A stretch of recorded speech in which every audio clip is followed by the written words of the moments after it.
All right. Let me know. Is that better? Let me know if the audio is good.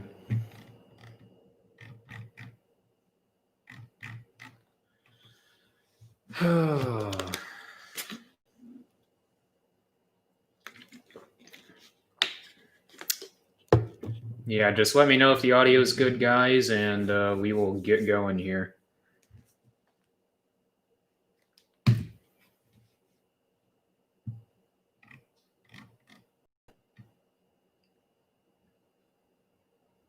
All right, good deal.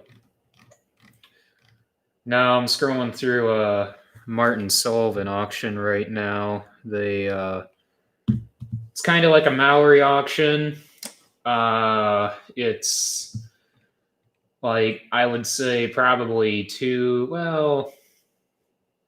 definitely bigger than Maori's year-end sale. I don't even know when Maori's auction is. We're not actually going to be at that Maori auction. I know quite a few of you guys were uh, asking me, saying, "Hey, you going to be at Maori's again this year?" Which I would love to come down there and film. I'm not really interested in anything down there. Well, yes and no, but I'm not going to bid on anything. We're not bidding on anything online or in person. So if that answers any of you guys' questions there, but no, we did not find a crazy good deal like what we did 2 years ago down there with the combine. The neighbor's looking for a 6155M, and he went over to Illinois, I think, last week, over to Martin Sullivan, and they didn't want him to. They wouldn't let him finance it because he was too far away, even through John Deere, which it's like that seems odd because Ag Pro, which is the Ag Pro dealer I'm dealing with on the skid steer because I bought the 333E skid steer that I own on auction, actually on a Sullivan auctioneer auction at Washington Courthouse. Which, if I look that up here, I know it was. I know it was over 4 hours. I want to say it might have been closer to 5. Uh, and they didn't have a problem at all doing financing with me. But I did financing. They wanted me to do ag direct financing. You know, the financing you can get through auctioning or through auctions and stuff. Um, I wanted to finance it through uh, John Deere Financial just because you can get cheaper interest. 4 hours on 127 to 35 to 75. So yeah, roughly went because we took 31 all the way down. No, well, we took 421 down to Lafayette, down to 65 to Richmond, and cut across on 70 all the way across to Dayton and cut down. Oh, what's that road there? You guys from Ohio down in that area would know 35. I'm just waiting for the internet to load here. 35 down to Ag Pro. So about 4.5, 5 hours, and they didn't have a problem whatsoever. But I don't know. There's a 2013 Honda, exact same four wheeler we have, 3 years newer. Ours is a 2010 Honda Rancher 420, but it's got the ES option on it and EPS, which is electric power steering and electric shift. If I ever get another four wheeler, it would not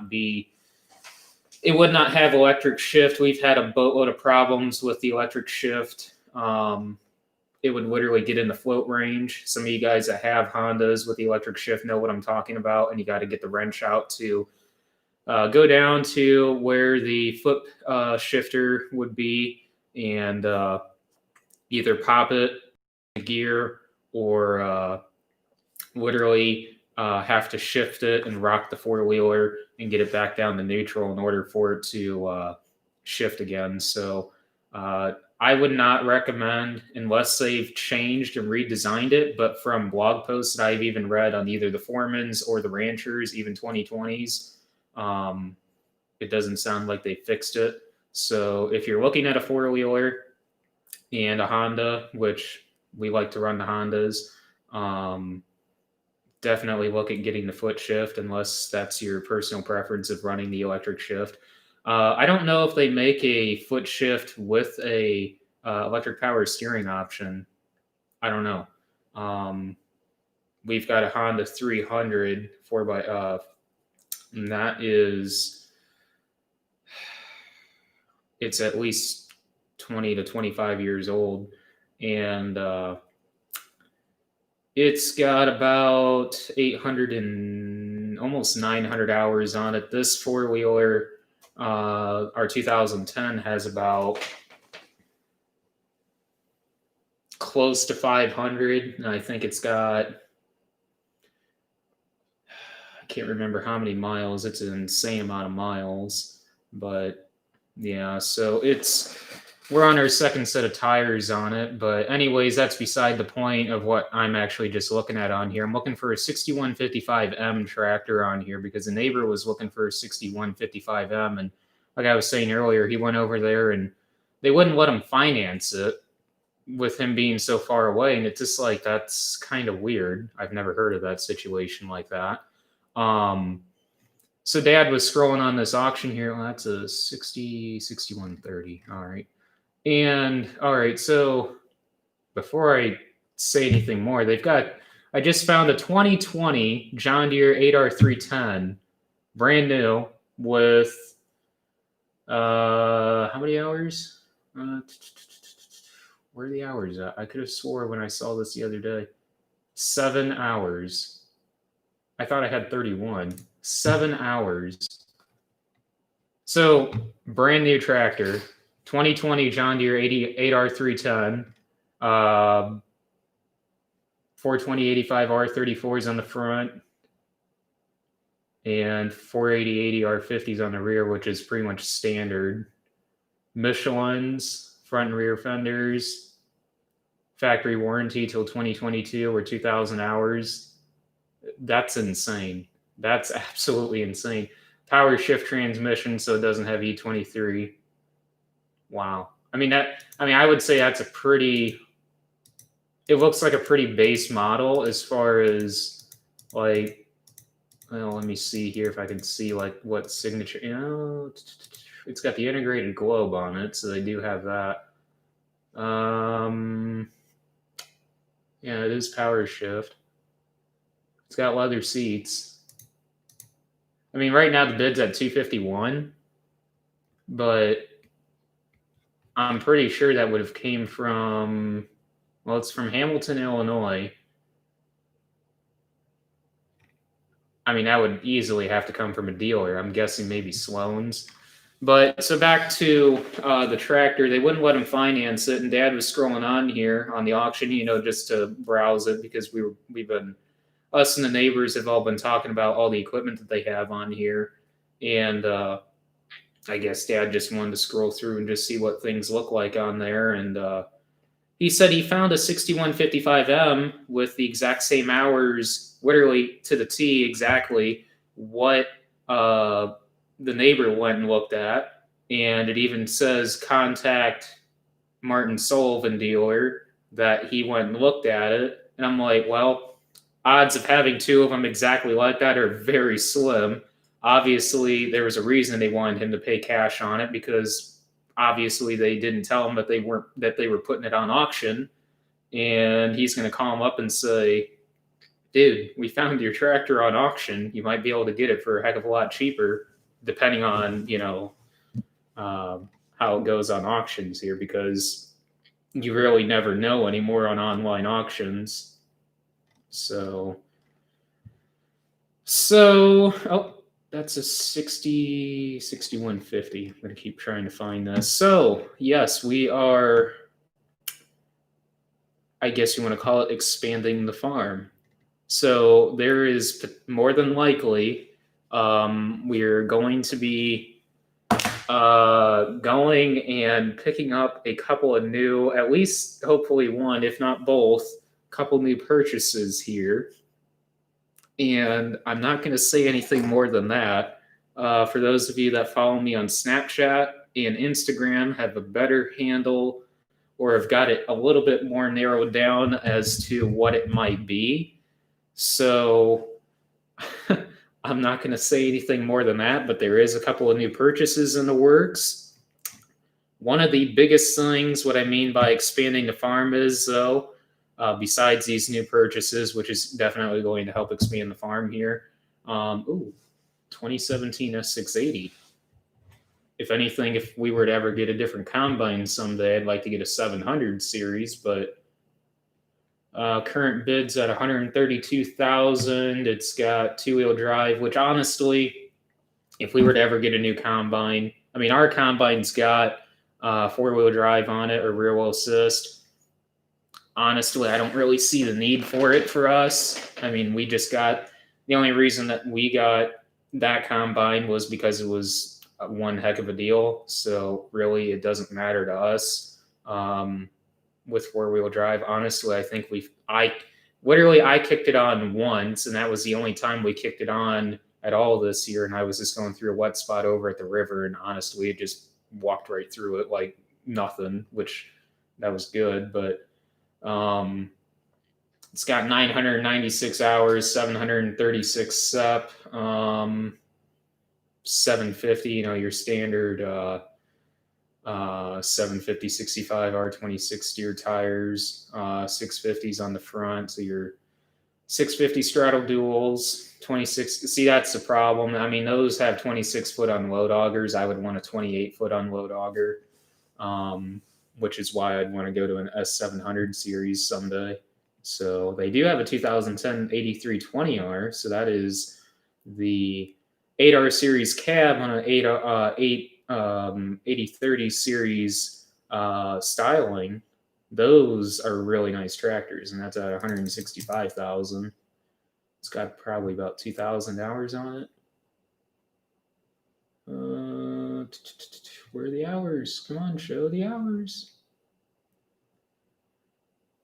It's got iOS. Yeah, 2,100 hours. Really, that should be about right where that goes for 100. I would say between 165 and 190. So we are expanding off of Werner Ag Services, which a lot of you guys know. We sell Pioneer seed and we sell cereal rye seed for cover crop. So essentially, Werner Ag Service encompasses the Pioneer seed business, the cover crop seed business side of things, and the custom harvesting. We're going to kind of pool everything, like the custom harvesting, all into that. So as of right now, there's essentially 3 entities, or 3, well, not really 3 entities, but more 3, you want to say business operations under that one entity, as far as, Pioneer seed business, the cover crop seed, and the custom harvesting. What we're going to be adding to that, I've been discussing basically in the videos the Logan Ag products that we've been using, which is basically products that we've been using since, well, basically ever since, oh, there it is, 6155M, been at 90,000. I should go on Machine Finder and see what they have this thing listed at. So basically, what we plan on doing with Logan Ag now is we're going to become essentially.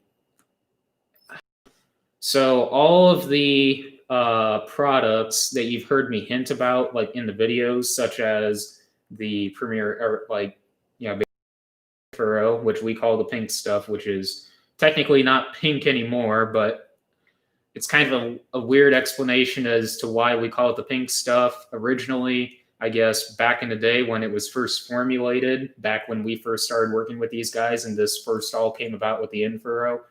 And we just, basically that in-furrow got designed right when we came on working with these guys. It was originally colored pink, and that's why we always called it the pink stuff. Now it's dyed green, but essentially we still call it, the pink stuff. But anyways, so you got the pink stuff, which is the Premier in-furrow. You've got the microfeed, which like what we were using this year. There's boron products, there's zinc products, there's foliar. We're going to be essentially a satellite dealer, like I like to refer to it as, or a dealer in general, really. Really, we could sell, which a couple of guys were asking me this yesterday or the day before on Snapchat, if we could sell chemical with that situation. Technically, if we wanted to, we could actually sell herbicide at that point. We could sell chemical. What we would do in that aspect if we were ever to go that route, because really the option is there for us to actually add that on with Logan Ag, because Logan Ag, they're located, their main office, their main location's in Griggsville, Illinois, which that's where we went. Today's Sunday, we went there Friday. And that is literally, I would say, about 45 minutes, roughly an hour north east of St. Louis. So they basically they deal in pretty much any brand of chemical that you can think of. I mean, mainly what we would do is if we were to ever add chemical alongside the nutritional product lineup that we would be selling, or that we're going to be selling, we would just focus on the Corteva aspect to kind of complement the Pioneer business, because really it wouldn't look good if we started selling Bayer products, even though, we ourselves don't use Bayer products. We just run all Corteva. Makes things simpler as far as the Corteva cash usage goes and the True Choice, and also we really like the product lineup that they offer, so it's a win-win scenario there. So as far as that goes, Pioneer has an AAR list, which is basically your area of responsibility, where basically you're given a district, you've got a customer list, go for it. But with this scenario, and we can't say you've got us and a neighboring rep and say we're friends with the farmer that the neighboring rep sells to. They would have to, that customer would essentially have to come to us.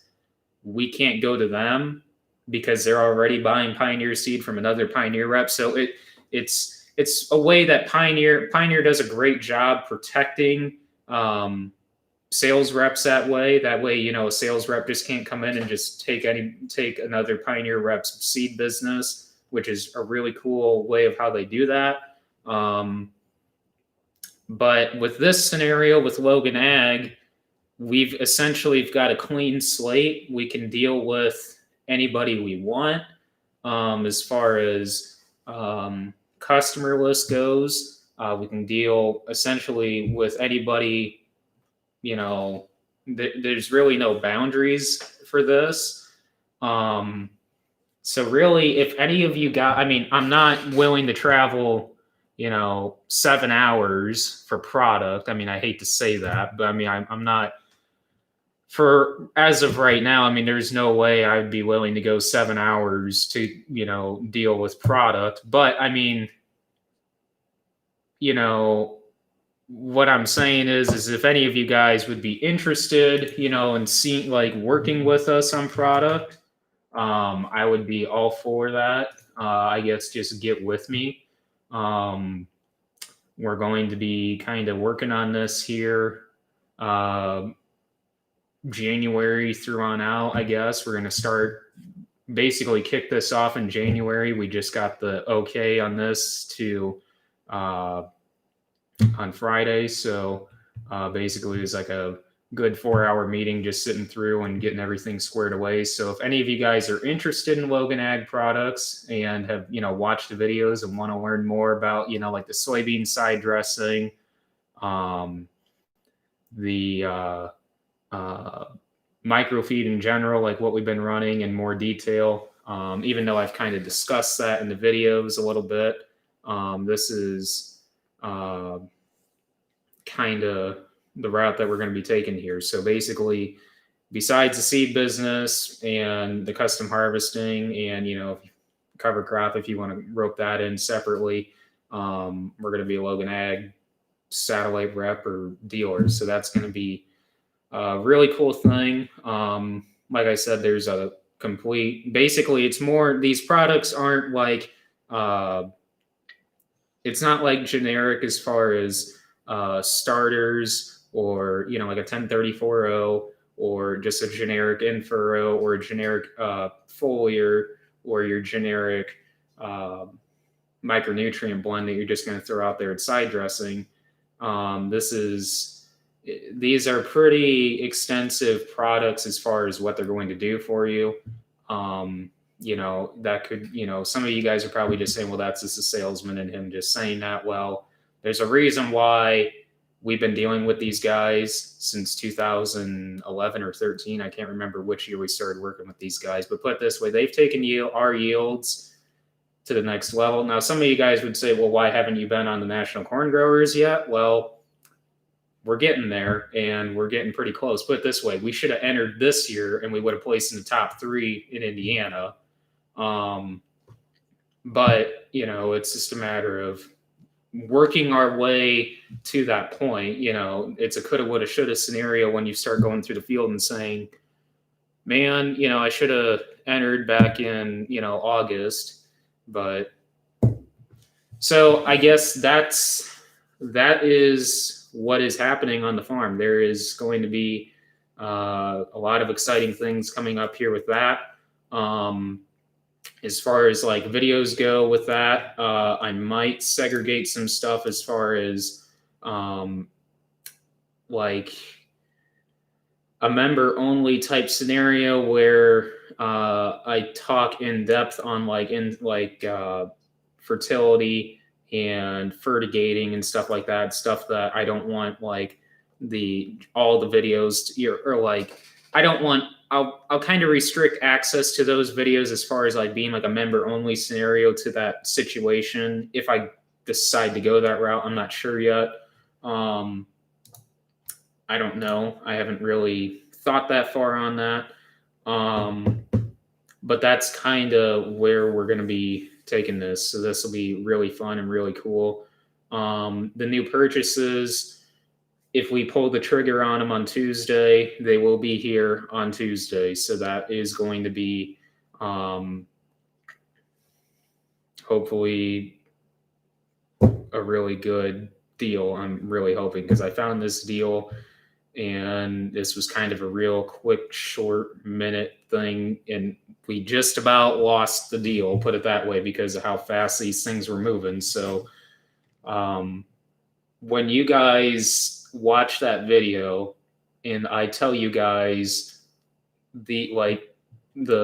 about what we're buying, you guys are going to be like, oh my God, it's really impressive, put it that way. I can't believe I found this kind of a deal. All right, just found the tractor finally. They want $129,900 for it, I think.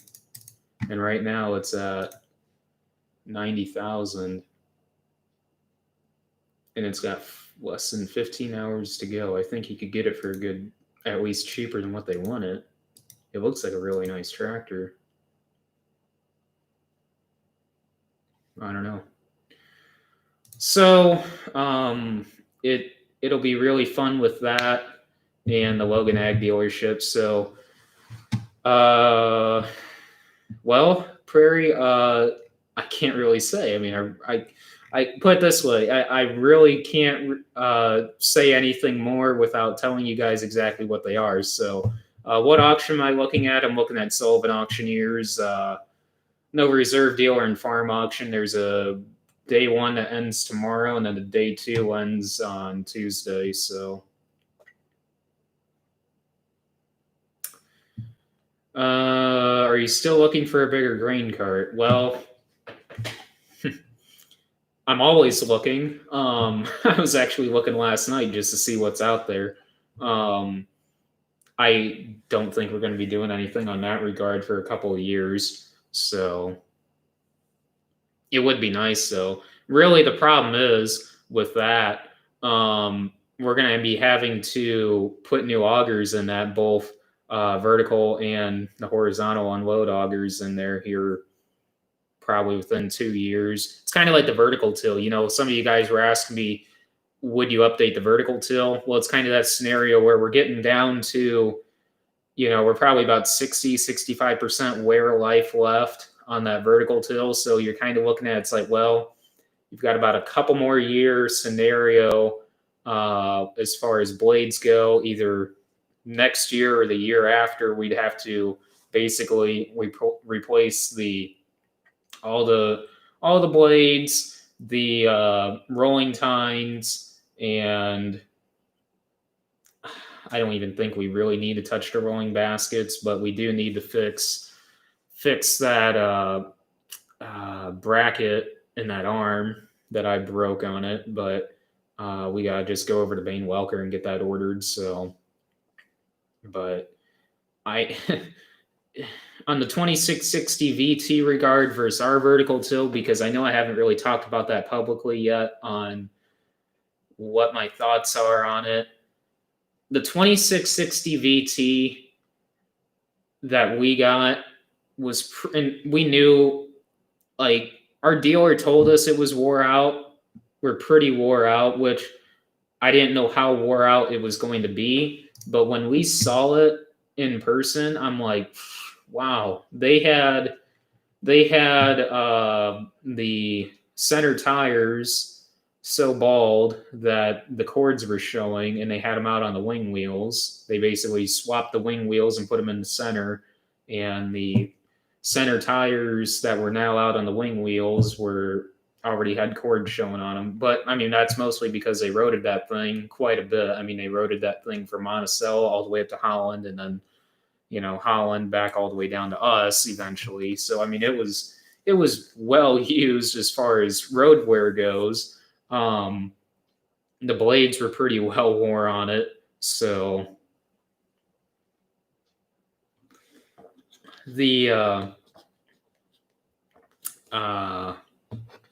it's a really, the true set on it. True set was very interesting. I'm very impressed with that. I've never ran True Set before. I've never ran a 9620 RX before. How I had to set that vertical till to make it a fair comparison to ours. And some of you, I saw a couple comments on there basically saying that's an unfair comparison, how I had it set. But see, the thing is, I was trying to get that vertical till, that 2660 VT, set so it was doing a respectively comparable job to our vertical till to compare. And in order to get that thing set correctly, we were or set comparably, our vertical till was set at a 3 gang angle and running about 3-4 inches deep. Just skimming in cover crop seed. That one, the 2660, in order to make it comparable, I had to set it all the way up to a 6 on gang angle and set it as deep as what it would go, as far as what, without going out and manually adjusting the depth, because I think you could actually set it deeper beyond 6. I mean, I was running 6 inches deep out there, which typically I do not like to do that deep. But I mean, put it this way, the monitor was saying I was running 6 inches deep. You walk out there and you're probably only running 4. But I think it was just because of the way it was set. It was when the salesman came out, or our salesman came out and kind of gave me a real, and I mean real, it was a real quick, just once over. Okay, here's what it is. This is what you need. This is, what it does, blah, blah, blah. He didn't show me, I don't think, the manual depth adjust, as far as, the computer's able to go this far, but you can actually set it so you can allow the computer to go even deeper if you wanted it to. I mean, you could set it up to a 12, which when you set it up to a 12, you're definitely moving a lot of soil then at that point, which in some cases that worked out good, because when we got done in that first field that we ran this in, back when we ran the track tractor, these end rows were still a little screwed up from running that track tractor back 4 or 5 years ago out there. So being able to run that vertical till on a 12 and smooth those end rows out really helped out a lot. What I was really impressed with, with our vertical till, it does not have a double rolling basket. Well, in some cases, you might consider it a double rolling basket. So you've got two sets of two gangs, and then on our vertical till, and then you have what I like to call a tine basket or rolling tine basket. Basically, they're just spider tines. And then beyond is your standard flat bar rolling basket. So technically, depending on how you want to look at it, it's got a double rolling basket, or it's just got a single rolling basket, depending on how you want to look at it. I like to consider it just a single. But anyways, on the 2660 VT, there's the Pro Finish leveling system, and that really smooths off what you've done as far as how fluffy the residue is when you go through the field. So basically, like our vertical till, when you go across the field, it really fluffs the residue up, and it'll settle back down after like a day or two. Or if you get a nice rain on it, it'll flatten it down good. Which necessarily, it's not too big of a deal. I guess just when you get a nice, really good 30, 40 mile an hour wind, you really don't want that situation. But you just deal with it. With the 2660 VT, it really flattens it down and kind of takes the fluffiness out of the residue after you go across the field, which is nice, but it just seems like there's a lot more. I would say there's almost more steel in that than the Great Plains, which that's kind of saying a lot, considering a lot of you guys say there's a lot of steel in our Great Plains. What we ran was a 30-foot, 3-inch one. Otherwise, it was a nice unit, but I guess the thing is, it was comparably wore out to ours. So, it was roughly 60% wore out. And see, ours was cutting better as far as breaking up residue and cutting better into residue. Better even at 60% wear life or 65% wear life, depending on how you want to look at it, 60, 65. Even though the John Deere was at 60, 65% wear life left, and it wasn't doing as good of a job as far as cutting the residue goes and slicing it with the blades. So, that just goes to show that you're going to be having to replace blades probably a year or two sooner than the Great Plains. So that's kind of where we stand with it, that it's a really nice unit, but with the design it's more just blade. It comes down to blade design and weight. And I feel that the Turbo Max has a leg up there than, John Deere's unit. But I guess that's just my opinion after running it. But it is a really nice unit, though. So, and we really appreciate our dealer, Greenmark Equipment, for letting us try it. So, Merry Christmas to all you guys that are wishing me a Merry Christmas on here. So what's up with the 7240? We will talk about the 7240 in an upcoming video. But Goliath is here, though. So there you go.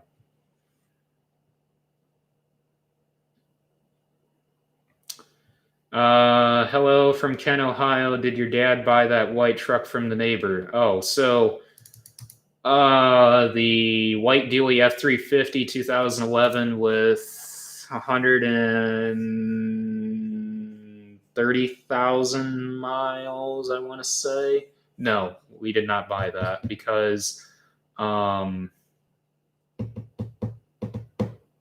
was the deal? There was something Dad said. We didn't even go look at it. Was that through Snapchat that we talked on that, or All right, that's good to know.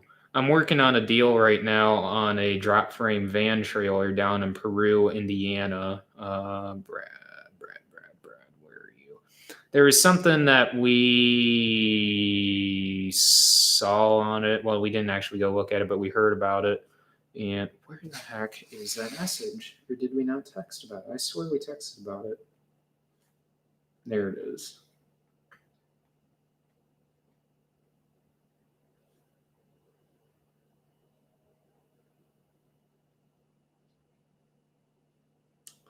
I don't know. I think it was just because it was white that Dad didn't want to get it because it was white.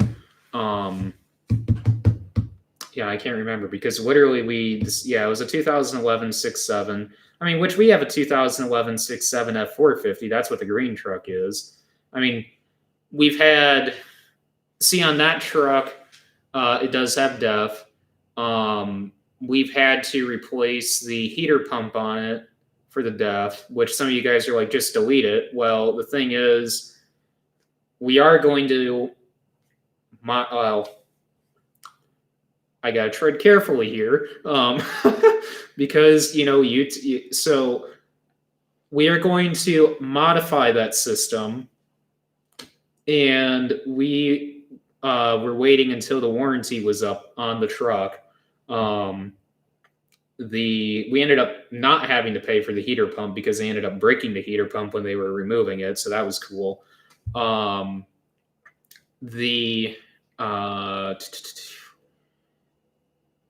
What the heck is that even called? So we were having issues with the vents in that truck. It wouldn't blow enough cold air. And so we took it to Ford, and we've done this twice now, taking it to Ford to try and get this figured out. And it's, middle of the summer, and you're getting like 70, 75 degree air blown out. You could not get this thing to blow cold air.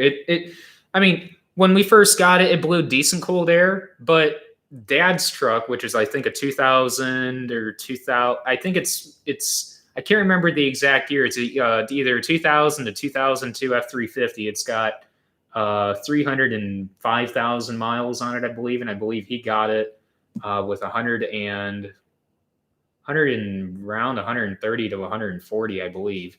So yeah, he's had that truck for a long time now, but it's in the past probably about 4 or 5 years we've had issues with it not wanting to blow enough cold air. Now we've taken it to Ford twice now, Curry Motors there in Valpo, and they couldn't figure it out whatsoever. And we took it to Gurley Leap up at South Bend, and they figured it out somewhat, but they wanted to basically charge us. It was going to be between $35,000 and $5,000 just to get it fixed. And they ended up telling us what they needed to do as far as, well, we got to tear the whole dash apart. We got to do this. We got to do that. And we're just like, but what's the part that you're replacing? And they told us, and I'm trying to remember the exact full length name of it here because it's quite a name. I ended up finding a YouTube video on how to fix it and got the part ordered from Dewey's, which a lot of you guys give us crap that we don't order from our local parts store. We order stuff all the time from our local parts store. Actually, we just got a, what was it for the 630? I can't remember exactly what it was that we replaced on it a couple days ago. What is blend actuator?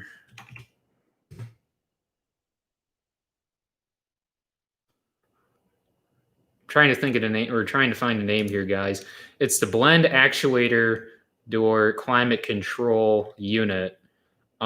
Basically, it switches it from defrost to the vents to your lower vents, and it's that whole mechanism in there. Basically, there's a access door panel just underneath the steering column that you take off, and it's right there, and you just take the part off and put the part on. I mean, it's a little bit more than that, but I mean, it's not very hard to replace. I mean, it's a 30-minute fix, but they wanted basically, between $35 and $5,000 because they claim they had to tear the whole entire dash out. And it's just like, no, you don't. So, but otherwise, it's been a good truck. A lot of you guys are like, oh, 2011, they had a lot of issues with 6.7s. Well, maybe later on, but right now that truck's sitting at 65,000 miles. Yes, and that's a 2011 that we bought brand new, an F450. So,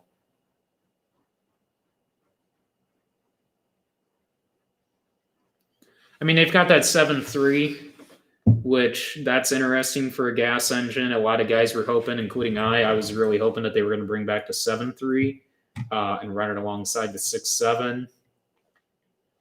I don't know why they didn't. That was kind of dumb of them, not to do that. But so that is kind of where we set there. We are going to modify that DEF system eventually. So, honestly, as far as DEF usage goes, that's the only thing that we have around here that uses DEF. We put in a jug, which is 2.5 gallon from O'Reilly's. Probably 6 to 8 months. And like I said, that truck only has 65,000 miles on it. That truck does not get driven a lot. So yeah, the 2660 had the new I think were they the radials? I'm trying to think. Prairie on that. I can't remember if they had the radials on it. Yeah, true. I could go up and buy one of Larson's grain carts. We would want a dual auger, though, and I think both of theirs are single auger.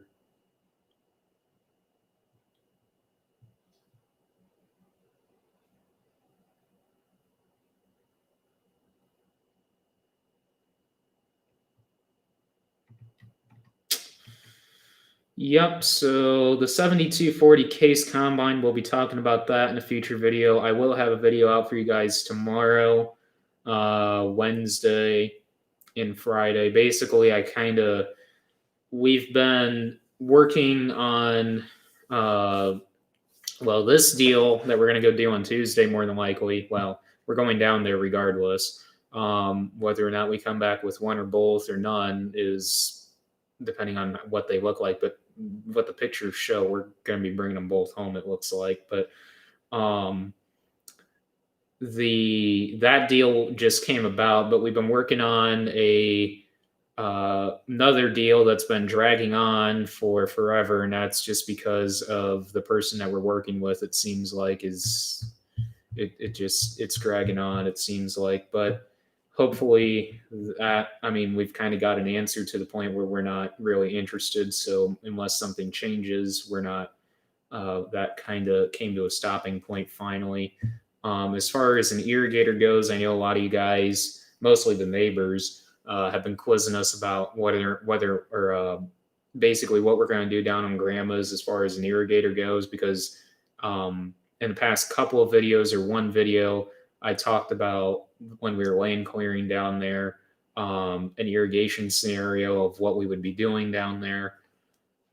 We've got to do some discussion yet, not only with that, but the neighbor, just basically do some discussion on that yet, because we could do it. It's just a matter of, and we've been in contact with their irrigation guy here, Irrigation Solutions up there in Lakeville, who we've been dealing with since the beginning of our first pivot back in 2007, which was the big pivot, which was, I think, a 10 or 11 tower pivot, which is our biggest pivot to date still.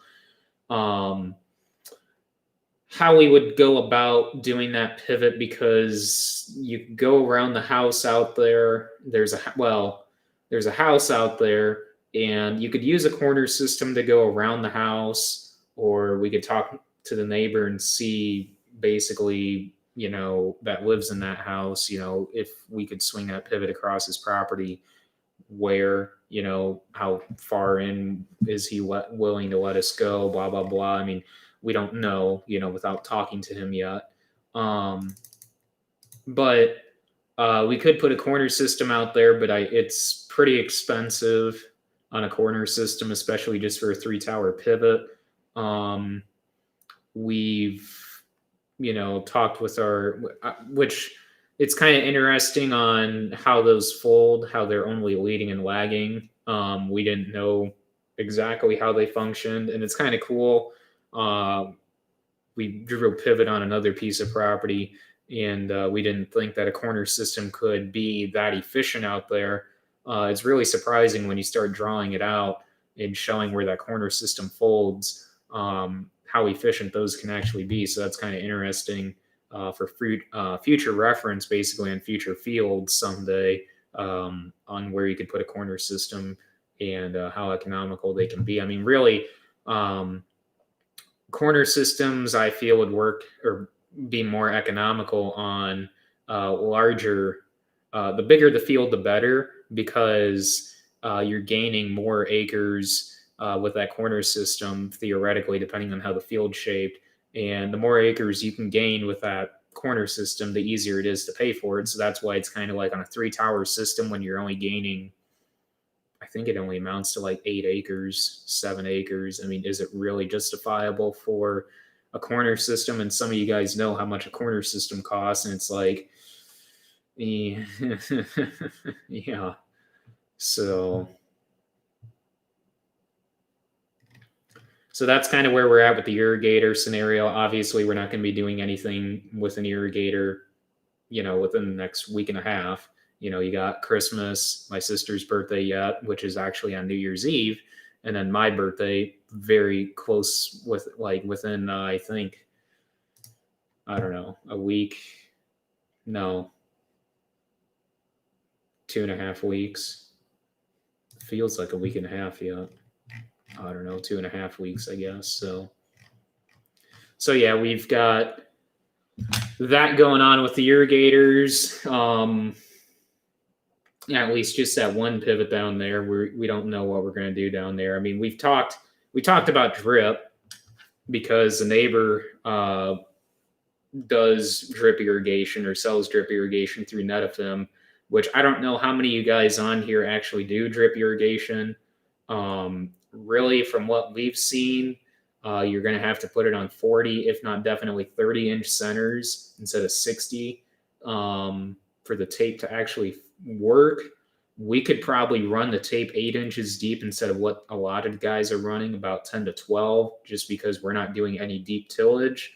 Don't ever plan on doing any deep tillage, ripping, or anything. But see, the problem is, the big thing that, like, I brought up, and Dad didn't really think about this too much, was we rent ground out to a neighbor that raises for red gold. We would not theoretically be able to do that, rent ground out to them, just because they like to have water on top of the ground, as far as they like actual irrigators instead of sub drip, which in theory sub drip would be nice after the plants are established. But when you first get them planted and the roots are literally only 6 inches and the tape is 8 inches, it's, in theory, you can get that water profile up, but it's just, in dry events, it's just trying to maintain that water profile, and it just seems like there's a lot more management to it. I'm not saying it doesn't work, because it does work. I'm just saying I just don't see it totally working for our operation, as far as, what if we need to do tomatoes out there, which that would be the other thing. That is the only deep tillage that is actually ever done on our ground, is after tomatoes, just because they have to do that after tomatoes. So, but we do put a cover crop out there to kind of reestablish that soil structure. So, I mean, then there comes the question of, well, you guys aren't no-till because, you guys do tomatoes. Well, call it what you want. I still consider us no-till in our aspects. So, but yeah, I don't know how many of you guys do or know of drip irrigation. I mean, it's a really neat concept, but I really just don't see it working for our operation. Even on odd shaped fields. I mean, I I mean, even though that's what it actually is mainly designed for, odd shaped fields. I mean, maybe that. I mean, see, we don't have any odd shaped fields that we would consider it on at this point, um, because really there's no odd shaped fields that we would farm that we would consider uh, that we really farm to begin with. And two, I really don't see any odd shaped fields ever coming about in the future to begin with. So um, I don't feel that would ever be a scenario what we would be looking at drip for that. Um, so that is actually something that we actually have set up on one of our farms. It's not technically drip. It's technically sub irrigation tile. We actually have two tile runs across a 15-acre field. The neighbor has a dam to in the ditch to back the water up enough to supply him and a neighbor's pivot because they pump out of a ditch with a river screen. Some of you guys know what I'm talking about by that. They actually, instead of drawing a well or driving a well, either a vertical or horizontal well, which if we hopefully do an irrigator down on Grandma's, which more than likely we will this year, or 2021, I mean, potentially more than likely, just depending on the clay layer out there, how deep the clay layer is, we would be putting a horizontal well out there. And most of you guys aren't really familiar with horizontal well. All of you guys are more than likely familiar with a vertical well. That's basically your standard well. But if, most of you guys have probably never heard of horizontal wells, which I'm not going to go into detail tonight, but I will explain hopefully if we do that down there. And that is a really cool process and a lot more simpler. And well, I wouldn't say simpler, but I mean, it's a really simple design, and a lot cheaper than a vertical well. So, and it's all dependent on the clay layer, how deep the clay is out there. So, um, so that would be a really cool video to do. But with drip, it just, I don't know. I mean, if you're paying $1,400 an acre for land in Kansas, I mean but I mean your guys' ground is a lot different. I would say land in this area goes between 6 and 12, and the main driver on that is seed corn and tomatoes. I mean that's kind of, I mean, ground, if you get a nice 40-acre, if you can get a 40-acre, let's just say a 40-acre, an 80-acre, or 160-acre field comes up for sale, you're looking at $12,000 an acre. Even on your crappiest pure beach sand, low sand, and you're talking 0 to 1, like 0 to 3% organic matter. You're talking pure Indiana dunes. I mean, that's what we farm, guys. I mean, a lot of you guys don't understand that. We farm pure blow sand, which it's comparable to what you guys farm in Kansas. Really comparable from what we talked with our agronomist, who's actually from Kansas, even though now, I mean, he originally grew up Kansas, Nebraska, then he's located now in Illinois, so he deals with a lot of guys out in Kansas, Illinois, a wide variety. I don't know if he does any. I don't know if they do any up. Well, they do some up in Michigan, I know that, but as far as like Wisconsin, I don't think. I know some in Nebraska, maybe some in Missouri. So there's none in Ohio yet, I don't think. So.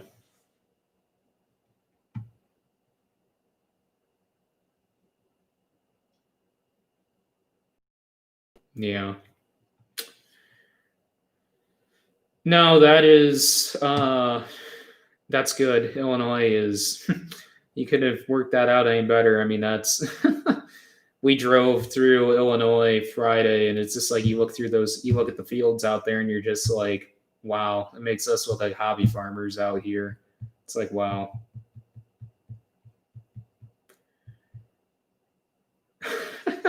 Wade.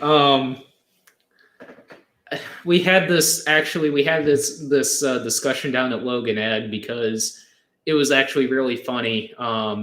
We met with the owner because obviously that's this all came about because of our agronomist, um, which I'm not going to go into really too much detail on how this whole triangulates, but it triangulates in a pretty neat way.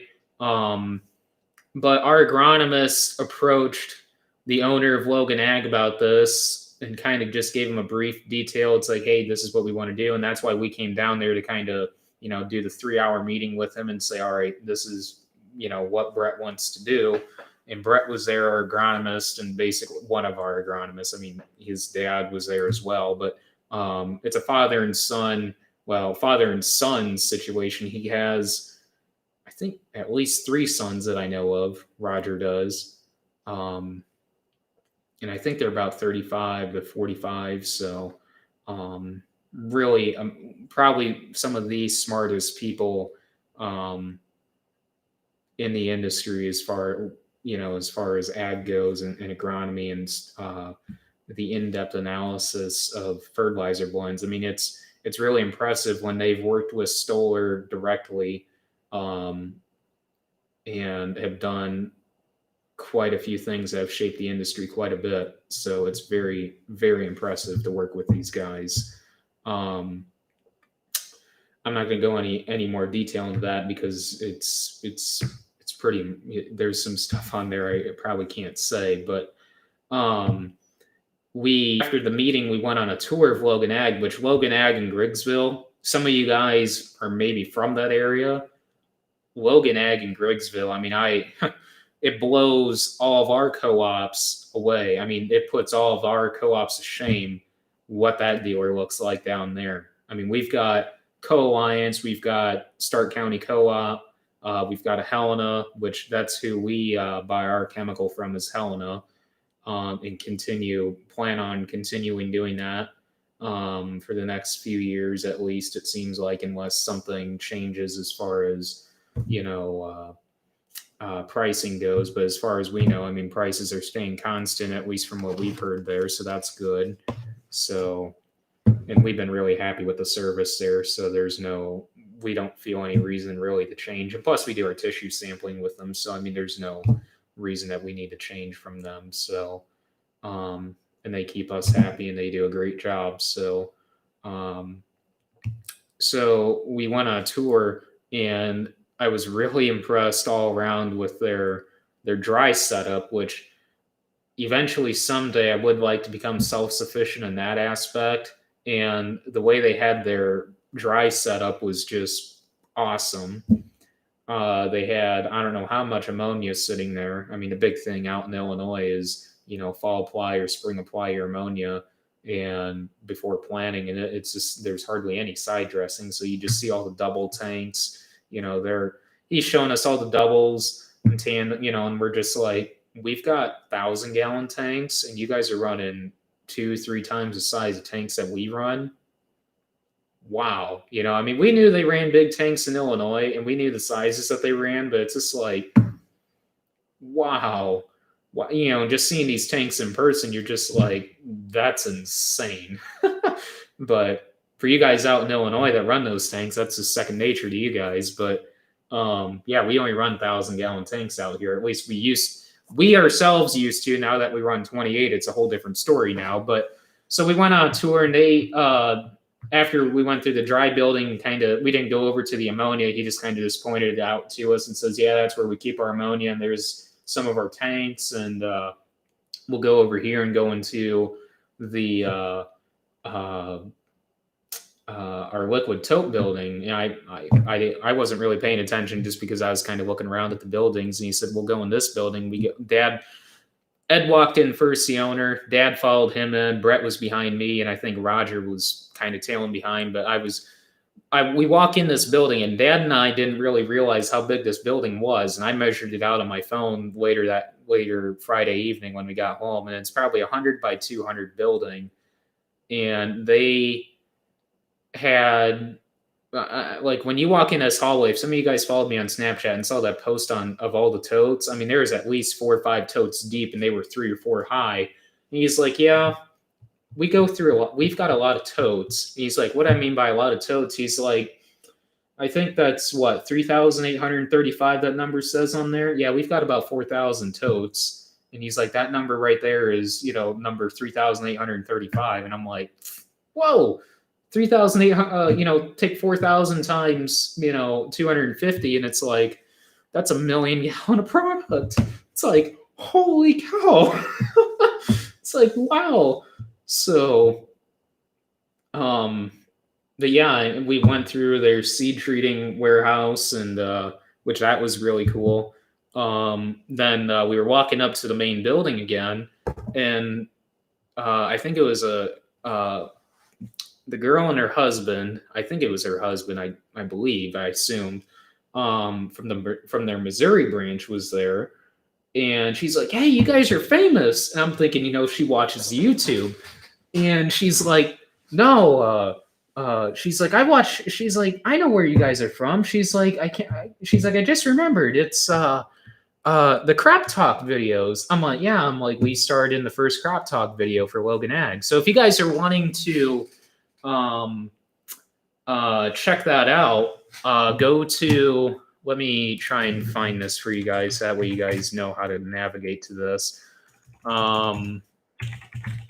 If you guys want to check that out, the crop talk videos, I would highly recommend, because that is kind of like what explains a lot of products that like what we use on our farm and what we're going to be selling.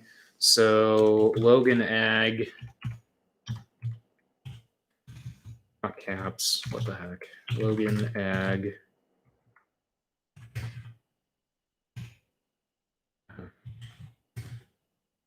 I think if you just type in on YouTube, type in on YouTube Logan Ag Crop Talk, and it should be Logan Crop Talk with Brett Forsberg, episode number 001.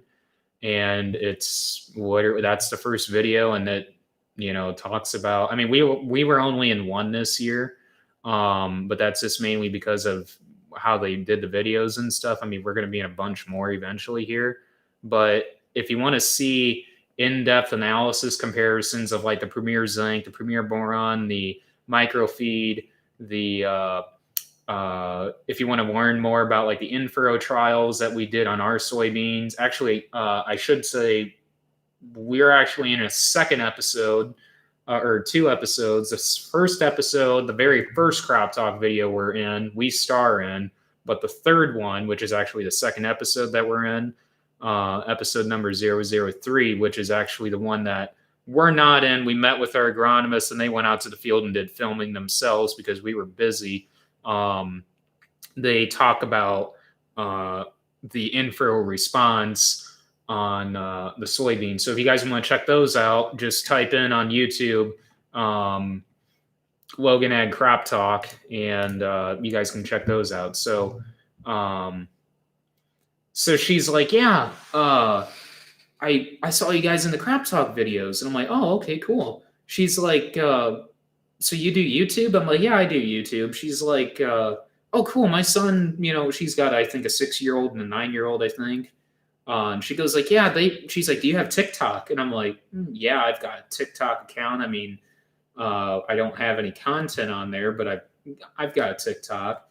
And she's like, "Oh, really?" I'm like, "Yeah, I mean, I don't do nothing on there. I mean, it's just, I have it, just to scroll through it and waste time, basically."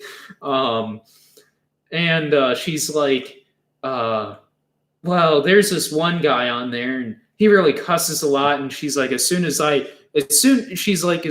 son, was scrolling through TikTok, and all of a sudden I hear all the cussing, she's like, "I know exactly what one he's watching." I'm like, "Oh, growing corn?" She's like, "Well, how do you know?" I'm like, "Well, I watch TikTok too. I know who that is. It's Growing Corn 2020. I mean, who doesn't watch that guy? I mean, by God, he's got a YouTube now too, and he's got Instagram. So I mean, if you guys are looking for like a really good laugh, go check that guy out. Oh my God, that guy's hilarious."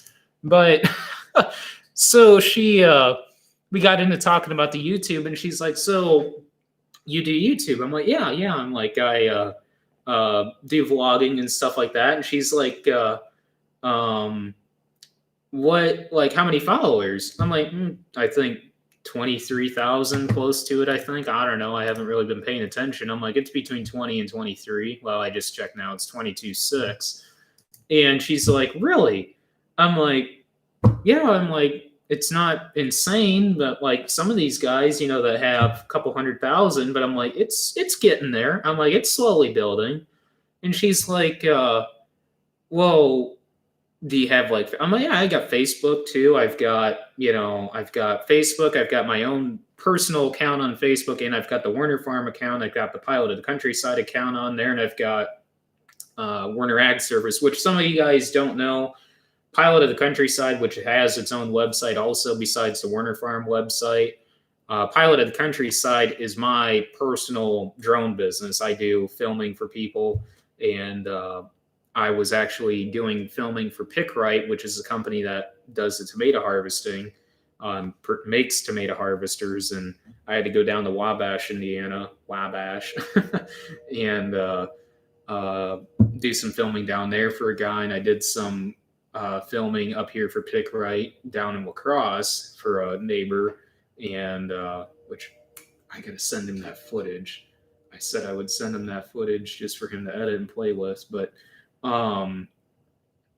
yeah, so I did some filming for that, and I basically for hire filming, so in pictures and stuff like that and editing. So that's kind of where that is. So willing to travel. I mean, I don't care. I mean, if it's decent, if you guys don't mind paying for the travel, that's fine. But anyways, so we got him talking about that, and she's like, well, how many do you got an Instagram? I'm like, yeah, I've got an Instagram. She's like, well, how many on there? And I'm like, 23,000 almost. My God. I'm like, that's where I started. I started back in 2015 on there.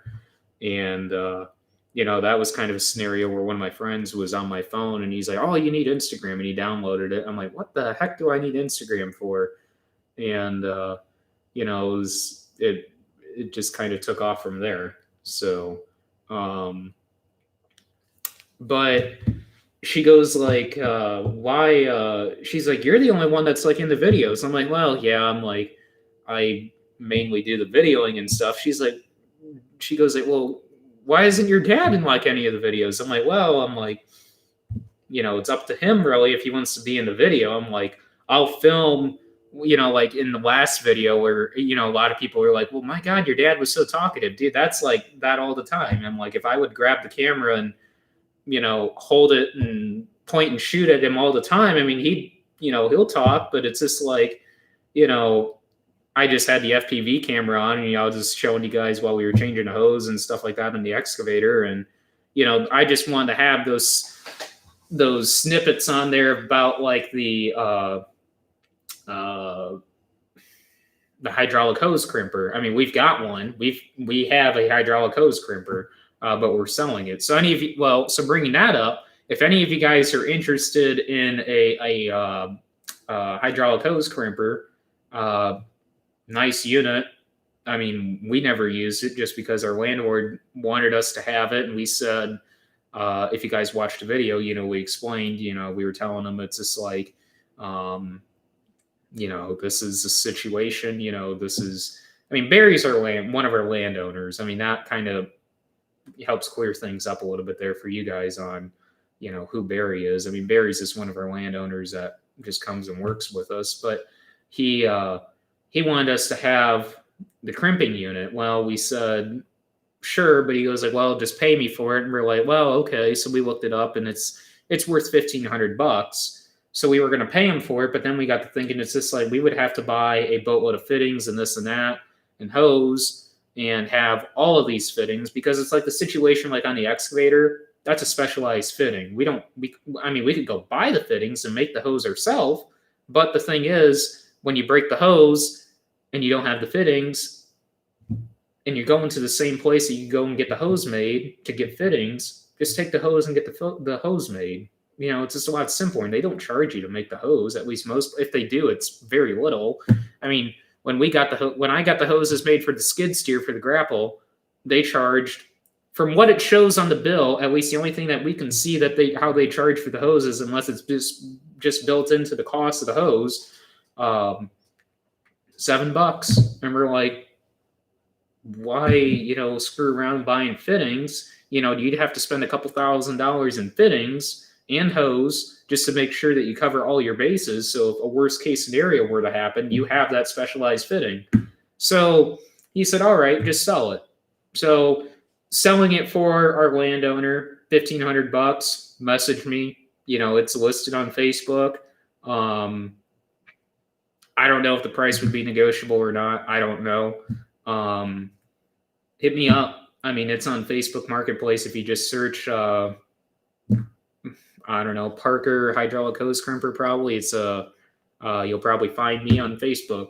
So, if not, hit me up on Snapchat.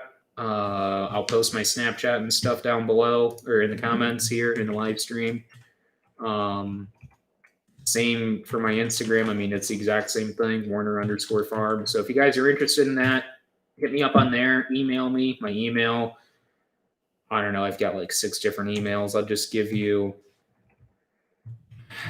this one.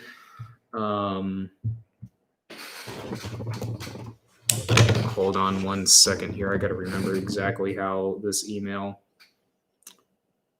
pans out because I don't use this one too often.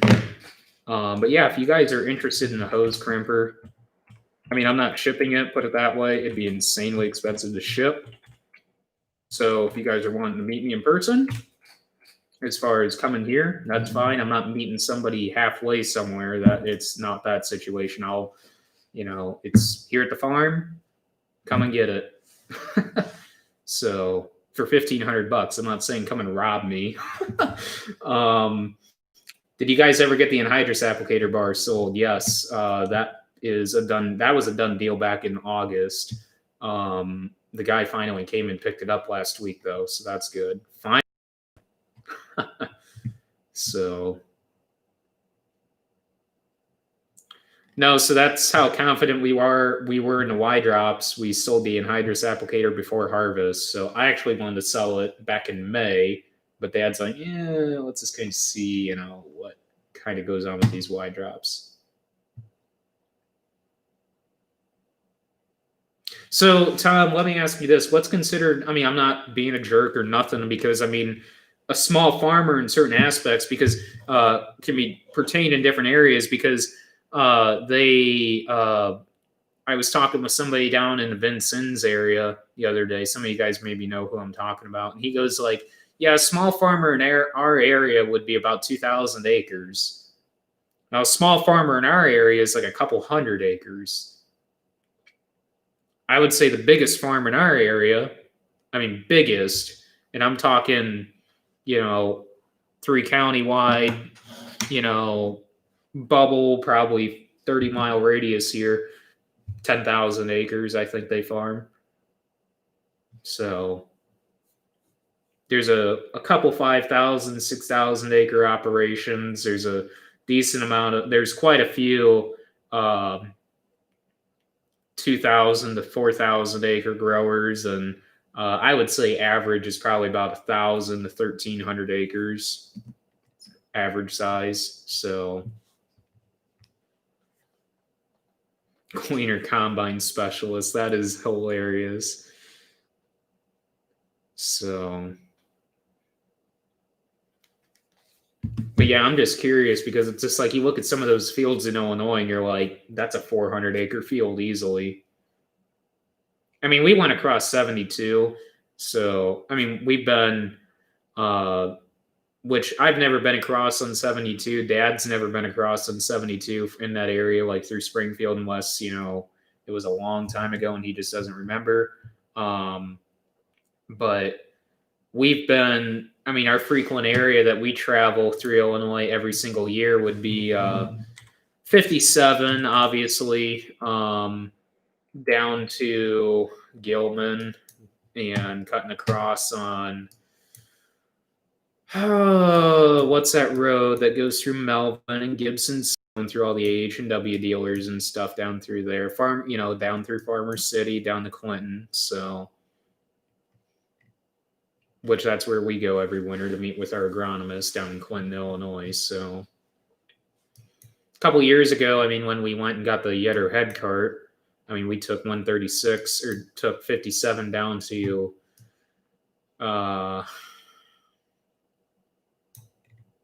yeah, we took 57 down to Rantoul. This is where they do the power show, and took 136 all the way across up over to up through Havana and stuff like that, or Macomb. I don't know. I call it Macomb. Over to Colchester. Well, Macomb or Macomb is where Yetter's located, their warehousing, and then Colchester is where their headquarters is. So that's where we went and picked up the head cart and stuff, and we just cut back on 136 also and kind of cut up through, went straight across in Indiana and up 41 then. So, but I mean, irregardless, I mean, you take 54 or 136 or 72 through Illinois, I mean, it's still impressive regardless. So, really, Clinton, Illinois is your hometown. Really? You might know Forsberg's son, Roger and Brett Forsberg, maybe? Just by chance. I mean, I don't know if you work with them or not. So that's what they refer to like is God's country down in 72, like between Decatur and Springfield and Jacksonville. Because I mean, the fields that we saw on 72 between Springfield and Decatur were just like, oh my God, you know, it's just like, I mean, we know how Illinois fields are, but every time, you know, you go to Illinois, it's always a jaw dropper, you know, seeing the fields, and you're just like, wow. I guess there must be a lot of big farm. I mean, obviously there's a lot of mega farms in that area, or at least like 10,000 acres or more, because it didn't seem like there was a lot of farms from what I could see off of 72. And there didn't seem to be a lot of farms with grain bins by them. So obviously there's a lot of centrally located mega farms in that area, I'm guessing, just by the way it looks. Holy cow. Oh, that's a Bayer and Monsanto plant. I'm just kind of looking here along 72, and I just happened to see halfway between Springfield and Decatur some big by Illopolis, it looks like. Bayer Monsanto plant. I mean, I know there's a lot of seed grown in that area because they can do mega blocks out there for seed fields.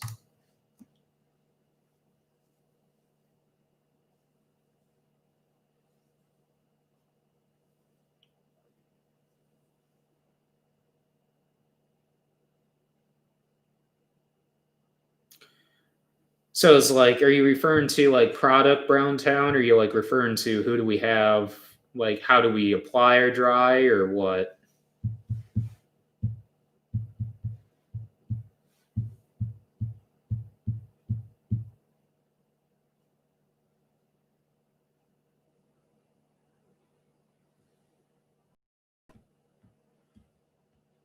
So you have 1,500 acres plus 1,000 acres of timberland and pasture, or is that like with the 1,500?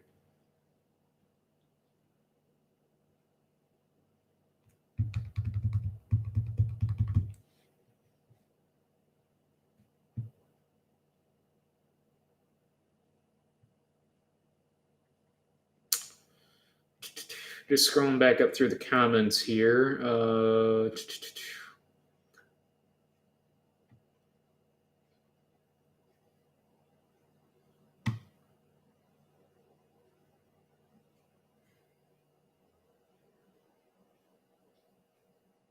That's pretty impressive, Ty, with a 6,000 cow dairy and ran 25. That's pretty cool. And they probably have some pretty good yields pulling off of with the liquid manure for sure. So.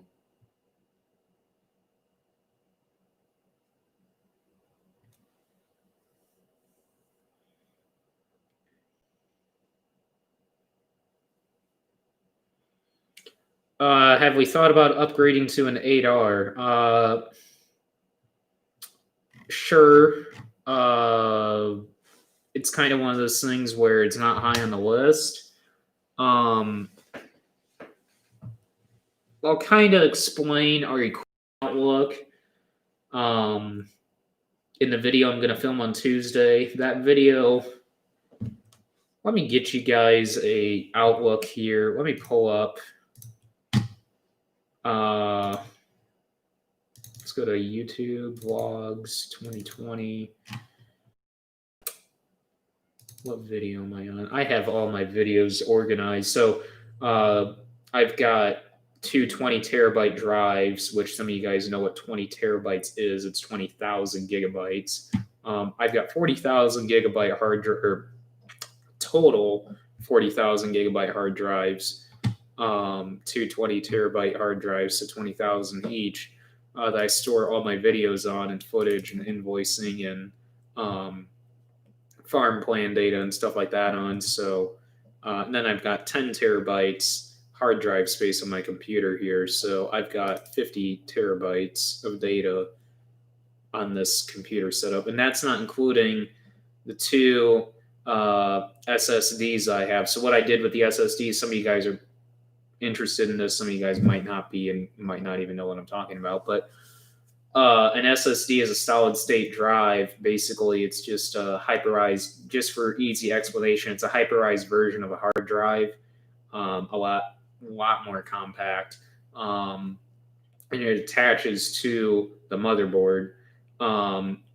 The program, or the base software itself, as far as the program of Windows goes, just to kind of keep it easy for you guys here, for some of you guys, Windows, it's on its own SSD, and it's on a 1 terabyte SSD.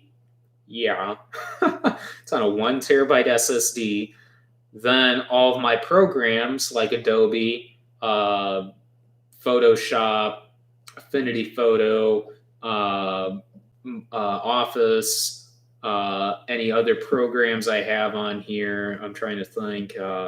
My other editing software that I have, Cyberlink, OBS Studio, and that's really about it. I don't have too much on here for programming yet.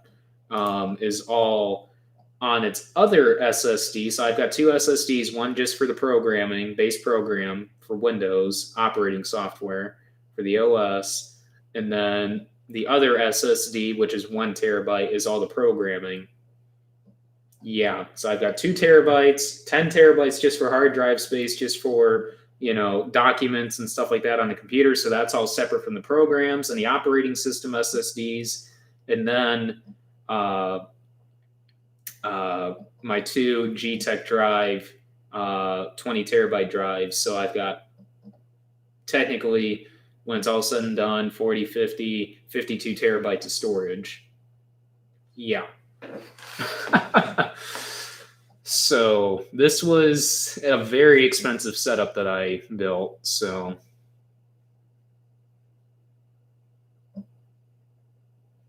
so you are Wade, so you did watch the Logan Ag video. Yeah, so that was one thing that we were really impressed about, was the roots. And it definitely pays off having those kind of root masses. So I got 13, 14, 15, 16, 17. So I got 5 videos. Tomorrow's the 21st. So 1, 2, 3. Well, how do we want to do this? Hold on. If I film tomorrow, or not tomorrow, so I'm not going to film tomorrow. I'll film Tuesday. So video, video, video, video, video, video. You might change that. So 1, 2, 3, 4. Tuesday's video, the one with the new purchase, is going to be on New Year's Eve. How about that? We're going to change a little bit of the video schedule up a little bit. It's not going to be perfect, but put it this way, new purchase video, depending on how this deal goes, is going to be on New Year's Eve. I'll plan it that way. So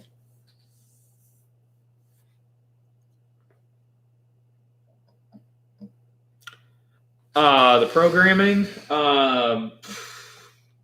literally just through YouTube. I mean, honestly, I watched because so 3 years ago when I built this setup, we were still building the office, and literally I didn't even have a desk in. Well, I had a desk. It wasn't.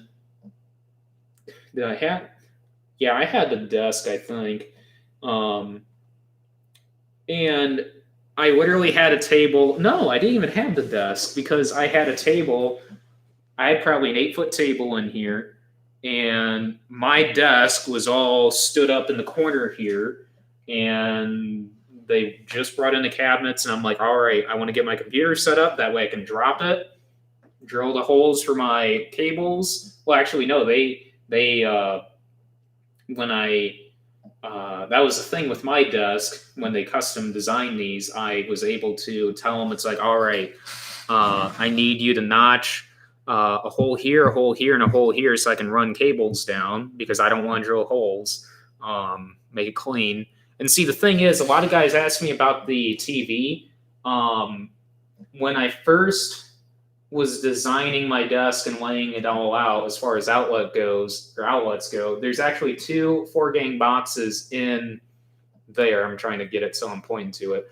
In that cabinet in there for all of the, there's 4 chargers just for the Phantom. There's 2 chargers for the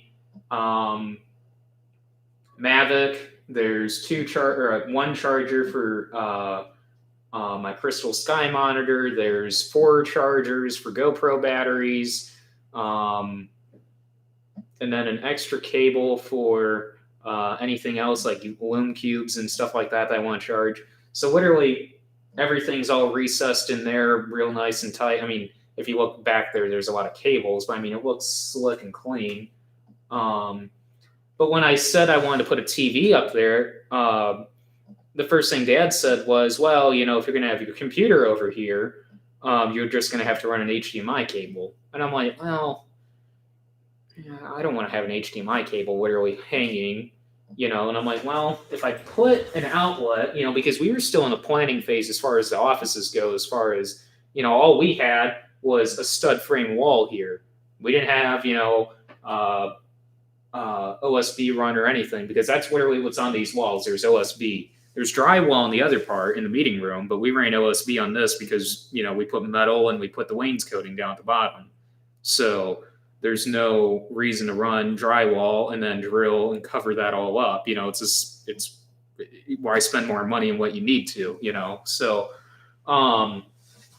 we still had the stud. We just, you know, it was a stud frame wall yet. And I sat here and thought about it. I'm like, why don't I buy a 20 or 25 foot HDMI? Well, how long was that? I think it was like a 25 foot HDMI cable, 25 feet HDMI cable, you know, 4K cables, and drop it in the wall, run holes through the studs all the way across, go along the baseboard, come up here, have a hole right there, pop it out, run it up to the computer. Recessed, all nice, clean setup. Did that. You know, my cousin came over and he's like, how are you doing that? I'm like, cable all the way through the wall, all the way around. He's like, what if the cable goes bad? So be it. I mean, I've got 2 cables run, put it this way. I've got 2 cables run. So if I ever want to plug in my iPad to this for some reason, because I've got an HDMI adapter for my iPad, so if I want to show like customers or something up there on the big screen, plug in there, and the cables all run back there, and it plugs right into my computer. So technically this is a 4 monitor setup. And you know, when I first started this computer build, a lot of people were, you know, I was really, really skeptical on this, and a lot of people just told me, they're like, dude, it's really simple. I would buy and do this again in a heartbeat. It was so easy. It took me the build itself probably took me 10 to 12 hours, and that was just straight on through, and I kid you not, working straight 10 to 12 hours. But it was probably 2 a.m. when I dropped the computer down and turned it on, had the monitors all set up, And basically, it was at that moment, it's just like, okay, click the power button. Let's hope it works. Worked. And I was halfway through programming, and it was 5 in the morning at that point. And it got to the point where I screwed up. And it was one of those things where you click the step, and I wanted to click a different step, just setting wise. And you couldn't go back and change that. It was kind of one and done deal unless you factory reset the whole thing. So I sat there and I'm like, oh crap, I gotta, either, it's 5 in the morning, do I go home and sleep? Do I just power through it and crash on the couch? What do I do?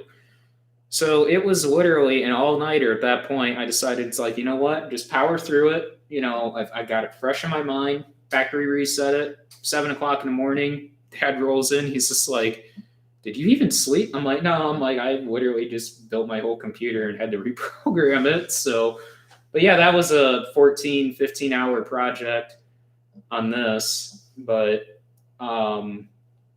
yeah, that was all self-taught. Same with the editing. I mean, it's not a big deal as far as the wiring goes and stuff like that. I mean, a lot of people think it is, but it's not. It's simple. It's really simple.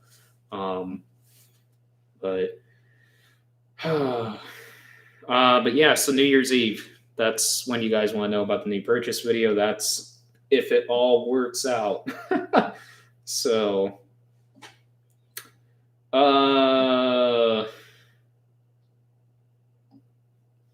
would it be cheaper to update the 8530 instead of buying a 2017 8345R?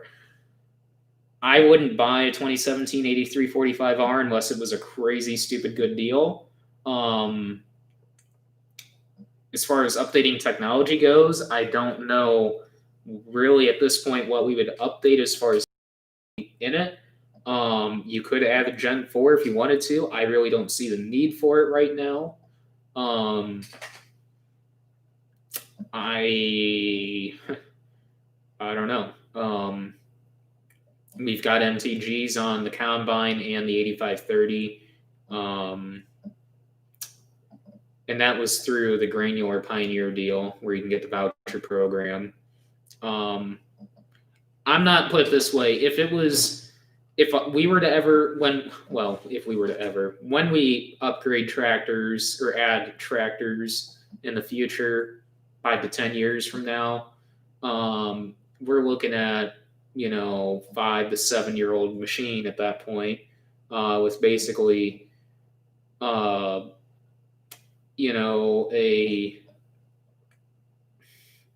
would like to have a 2,000 to 3,500 hour tractor at that point. And, by then what you would be looking at is depreciated down enough that you could actually afford it roughly in that $150,000 range, theoretically, by that time when you've got all the 8R 370s and 8R 345Rs out and stuff like that. So, but the problem is 8345Rs are such a mid-range 300 horsepower tractor that they're literally perfect for so many different jobs that they are very desirable when you look at prices compared to 35R or an 8360R. Your 8345Rs, if you do your research, are actually going to bring, at least 5%, 10% more money than what an 8335R or an 8360R is going to bring. So, I mean, I just saw the comment on the smart TV thing. I mean, theoretically you can. Image quality isn't going to be the best. I mean, that's what, I mean, that is a smart TV. I mean, it's a Samsung Ultra HD 50 inch. I think that one in there is an 80. So, I mean, they're smart TVs. I mean, I could do it wirelessly, which that's what my cousin said. And I'm like, no, I want hardwired just for image quality. So,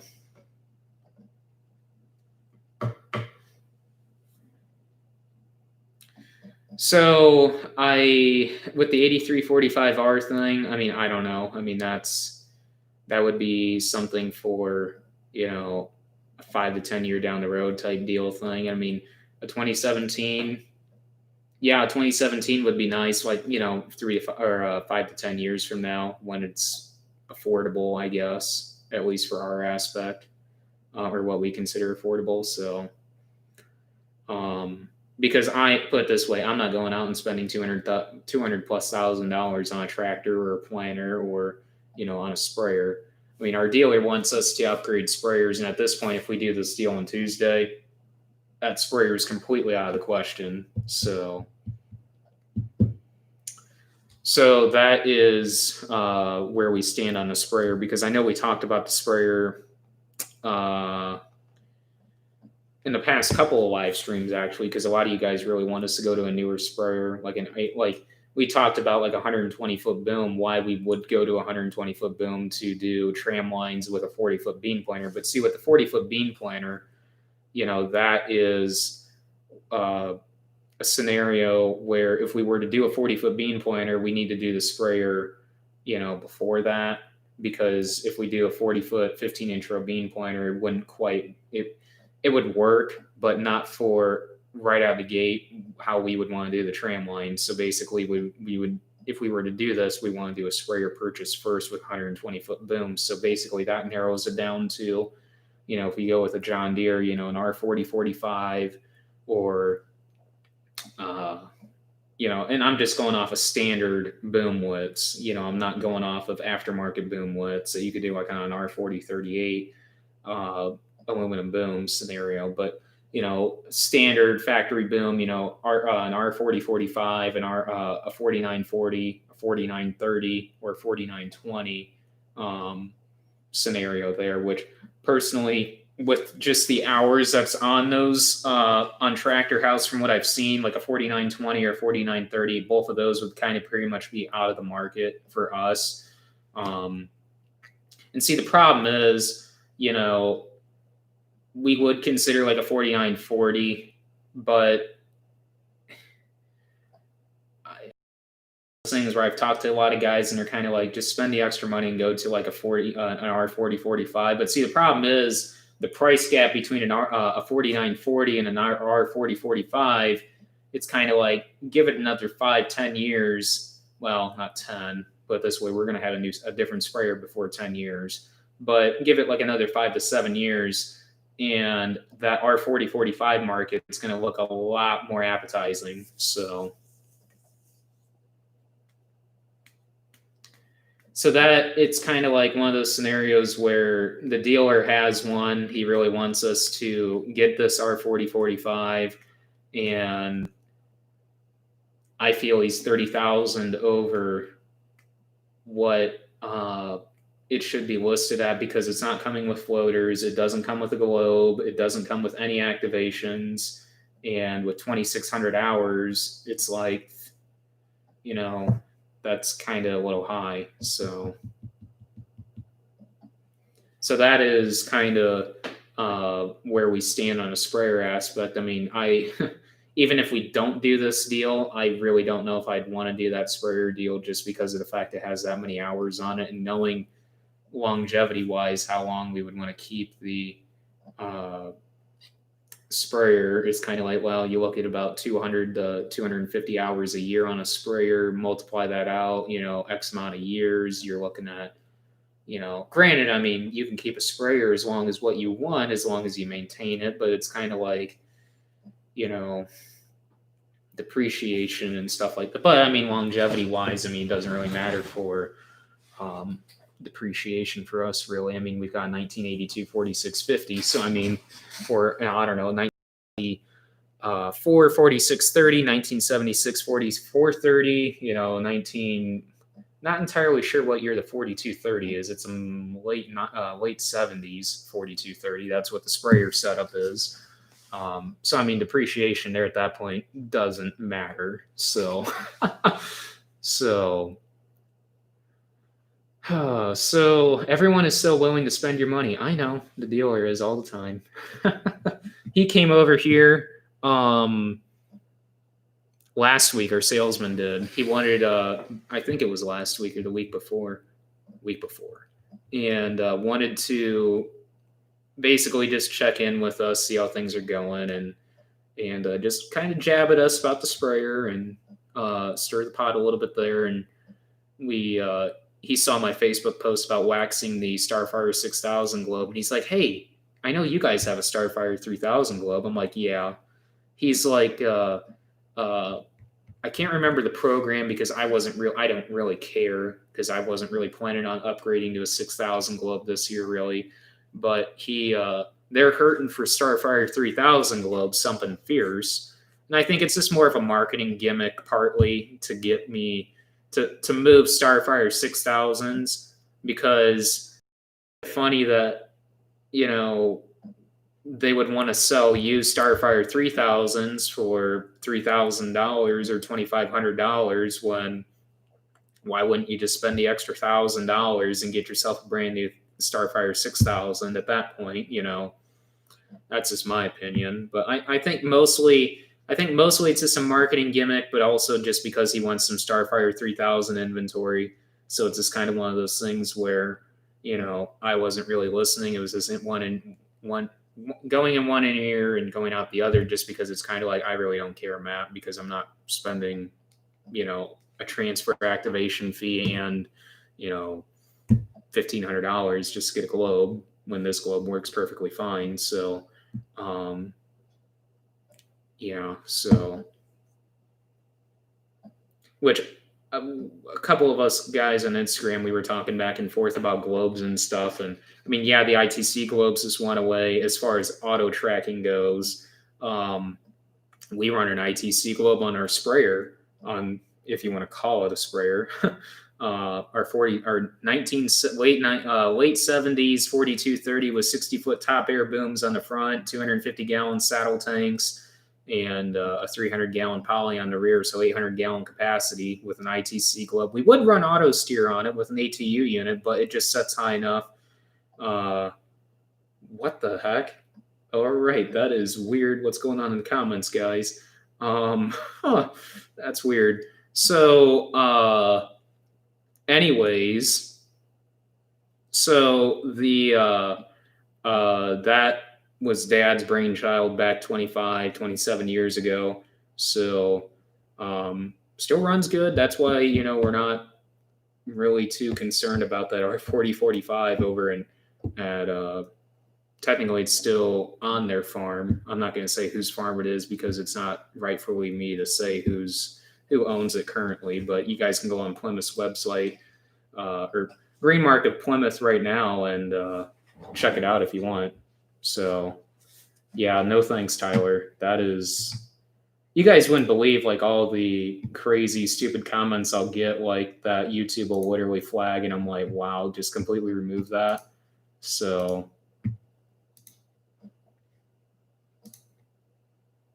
yeah, I don't know, but with the Starfire 3000 globes, we were talking about that, and it was kind of like how longevity wise, how much time is left on them, as far as when is Deere going to basically cut those like they did with the ITC globes. And there's a rumor going around that they'll be cutting those in 5 years. I don't know. I mean, it's a possibility, but I don't know. So, I mean, eventually within the next 2 years, I'm going to update our globe to a 6000 also. So then we'll have two 6000s, but I don't know. Okay, this is just getting completely out of hand. I'm about ready to just block this, but I don't know. So, McDon over Deere. Brief rundown here. I'm not going to get into too much detail, but it's lighter, simpler as far as maintenance goes and wear items go. And that's basically a lighter and simpler maintenance and wear. That's our biggest reason for staying with it. I mean, when we saw the John Deere and ran it, and we went over it the next day after we demoed it with a salesman, and he was showing us all the gearboxes on it, and we're looking at ours and saying ours is hydraulically driven and very, very simple. It as far as price goes, a brand new, okay, we didn't buy a new one, but we did price a new one. A brand new one down at Glasscock's, which we priced October, I think, middle of October. Back, it was right when we did the McDon deal with Castonia's, which we bought a 2018, which only had 1 year of use on it. About 1,000 acres, maybe 500 acres, between 500 to 1,000 acres. So the basically the trying to think of what the price ended up being. Because we priced two different places. The one was Plevna, which some of you guys might be familiar with Plevna implement. Plevna came in at 95,000. Glasscock's came in at 85,000. The one at Plevna, though, was dual sickle drive, which we didn't really see the need for a dual sickle drive. And I think a brand new, let me just go on here. Brand new John Deere is around 100,000, I believe. The salesman wanted us to buy a 17, I believe, a 17 640 FD. So John Deere, build your own.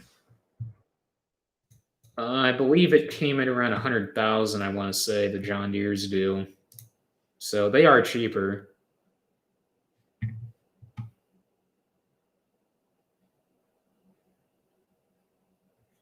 I mean, people criticize me all the time about that, about MacDon versus McDon. I mean, I'm saying I'm not even going to go there, guys. It's ridiculous what people comment and say. Oh, you got to pronounce it correctly. Well, All right. An HD40R, which is basically a John Deere version, is $115,000. They don't even have the 60 or the 640 FDs listed anymore. Put something comparable that we would buy. It'd be 115,000 versus 85,000. So you're talking $30,000 price difference there. And in my opinion, from specs wise, it is 1,000 pounds lighter, and that's just comparing a 640/740 to a McDon FD1 series 40 foot, so FD140. I have not looked at these HD40Rs yet, so as far as how light those are, how they compare, but that would be something that would be really sweet to try, is that hinge frame draper platform, because that is exactly what a McDon is. MacDon. There we go. So, because apparently I don't say it correct. That is what MacDon drapers are. They're hinge frame draper platforms. I mean, that's what John Deere is going to now. They've got rigid ones, and they've got hinged frame ones, and they've got their Hydroflex sickle ones. So, personally, like I said, the hinged frame is the exact same thing or very, very comparable to the MacDon. So, I guess I should go on here and see what corn heads are listed at. So, a C16R rigid corn head. Wow. $167,000. And that's non-folding. Wow. So a C16 folding is $209,000. And that's for an S series. So explain to me this. A C16F folding corn head for an S series combine is $209,544. If you get it for the X series, it's $208,765. It's actually cheaper to buy the X series version than it is the S series version. Go figure. Wow. So a brand new version of our head, a C12R, non-folding, is $127,000. Wow. So do they have? So they do have X Series. Oh, okay. Here we go. They've got X Series combine prices listed. So for those of you that don't know, an X9 1000 lists at, and that's without doing a build spec on them, base model $726,847. An X9 1100 is $814,815. Wow. Wow. So let's go back to Draper's and let's see what they got a 50-foot head listed at. An HD50R is listed at $128,745. Wow. That's nuts. So what's like an S790 listed at? $586,700. Wow. It's pretty crazy to see what brand new R4045 lists at.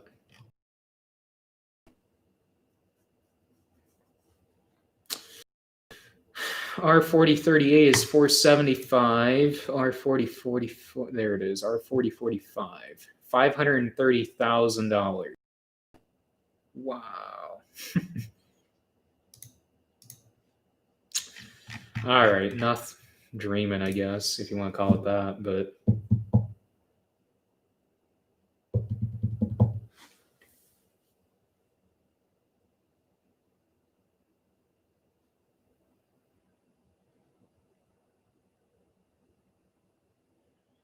yeah, basic, I mean, it looks pretty cheap compared to loaded. I mean, you had the signature edition and all that. I mean, you're talking $1 million at that point. Yeah. You could buy like 3 Lambos. That's what I was telling my cousin. We were talking about the 2630 monitors, and he's just like, how much is that? And I'm like, oh, it's between $5,300 and $5,600, I believe, what I paid. He's like, really? I'm like, yeah, it's over $5,000. And I told him the computer specs on it, and he's just like, that's it? I'm like, yeah, it's comparable to a $600 laptop. He's like, yeah, no kidding. I'm like, yeah, it's comparable to a $600 laptop as far as specs go. And he's like, but why is it so expensive? I'm like, well, Seth, I mean, part of the reason is what it does is really impressive, as far as the technology that's in it. It's probably worth, I would say, $3,000, $3,500 for what it does. But double that, or well, not really double that, but more like $5,600. Is it worth that? I'm like, no, that $2,000 upcharge is that logo right there.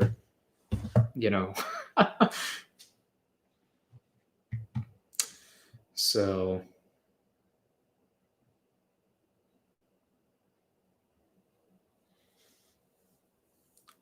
and like, is that like a new, like, okay, so I've never been, put it this way, guys, I've never been on Case IH's website. Does Case have their own, like, build their own website just like John Deere? If so, what's the website called?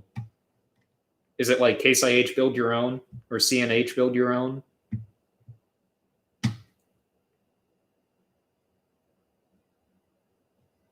Go get one today. My God. Yeah, just write one check, and just finance it and don't worry about the payments.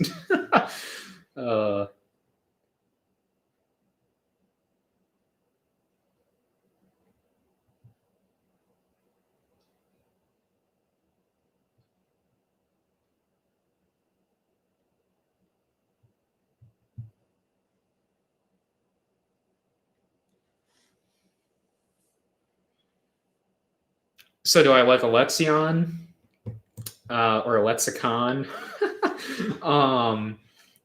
I've looked at them. I mean, we've looked at them down at the farm show. It looks like it would really do awesome in corn. From what I've talked to, a lot of guys like them in corn, but in beans and the amount of time it takes to switch to beans, it just, I'm not really, and plus with parts and everything and service, no, I'd rather stay with Deere.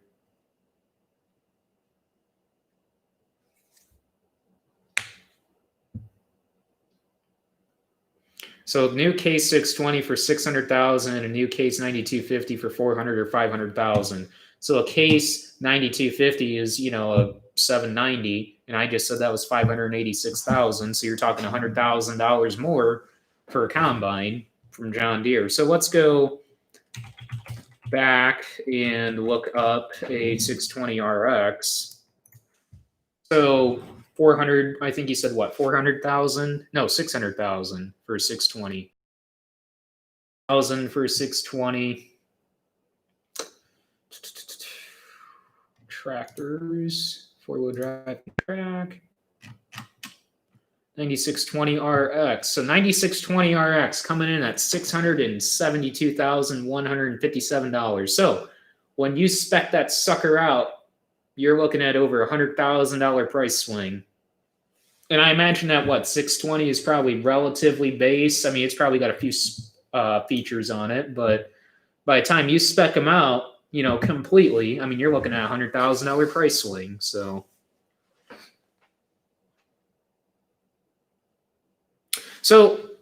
well, I don't want to talk about it because I got to wait till that video comes out first. I got to wait.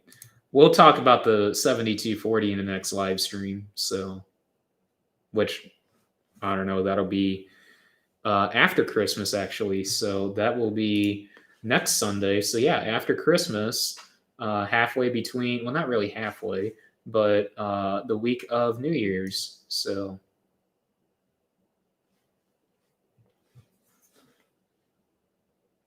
600,000. All right, yeah. So $100,000 price swing when it's over $100,000 price swing when it's all said and done.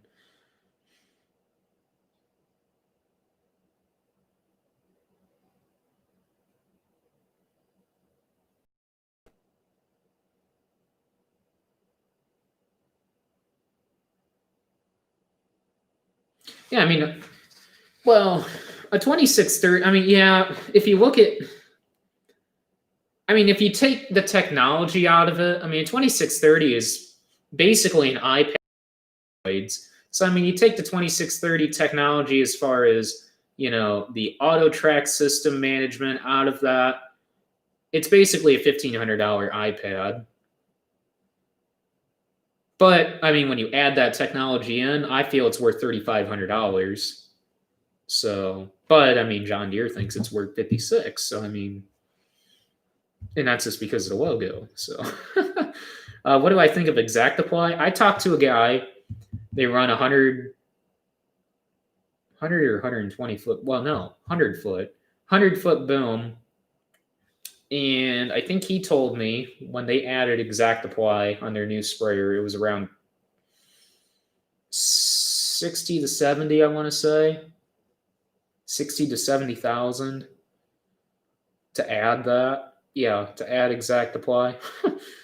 No, I'm serious. A $2,000 logo. Yeah, that's basically how stuff is. That's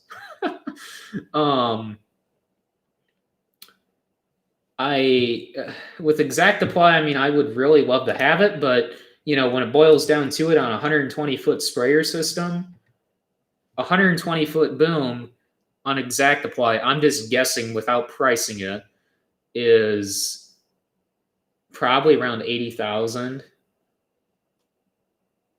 And that's crazy. I mean, maybe not for some, but for me, I just feel that's insane.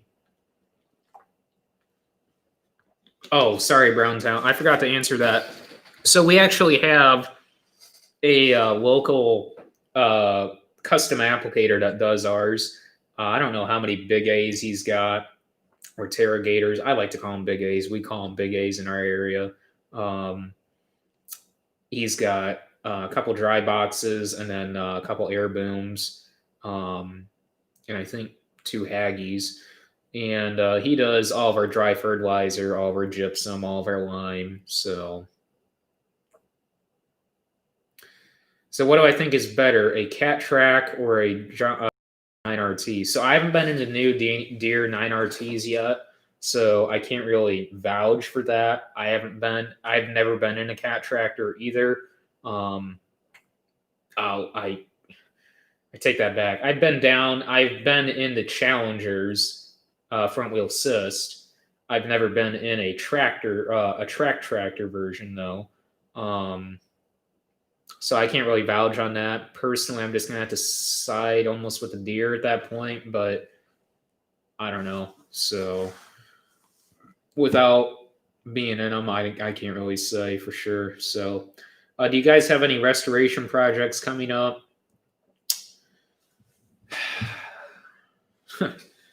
It really all depends on how this winter goes. I mean, I'm talking with a guy down in Peru right now, through Facebook on some 48-foot drop frame van trailers to do a sprayer tender build here real soon.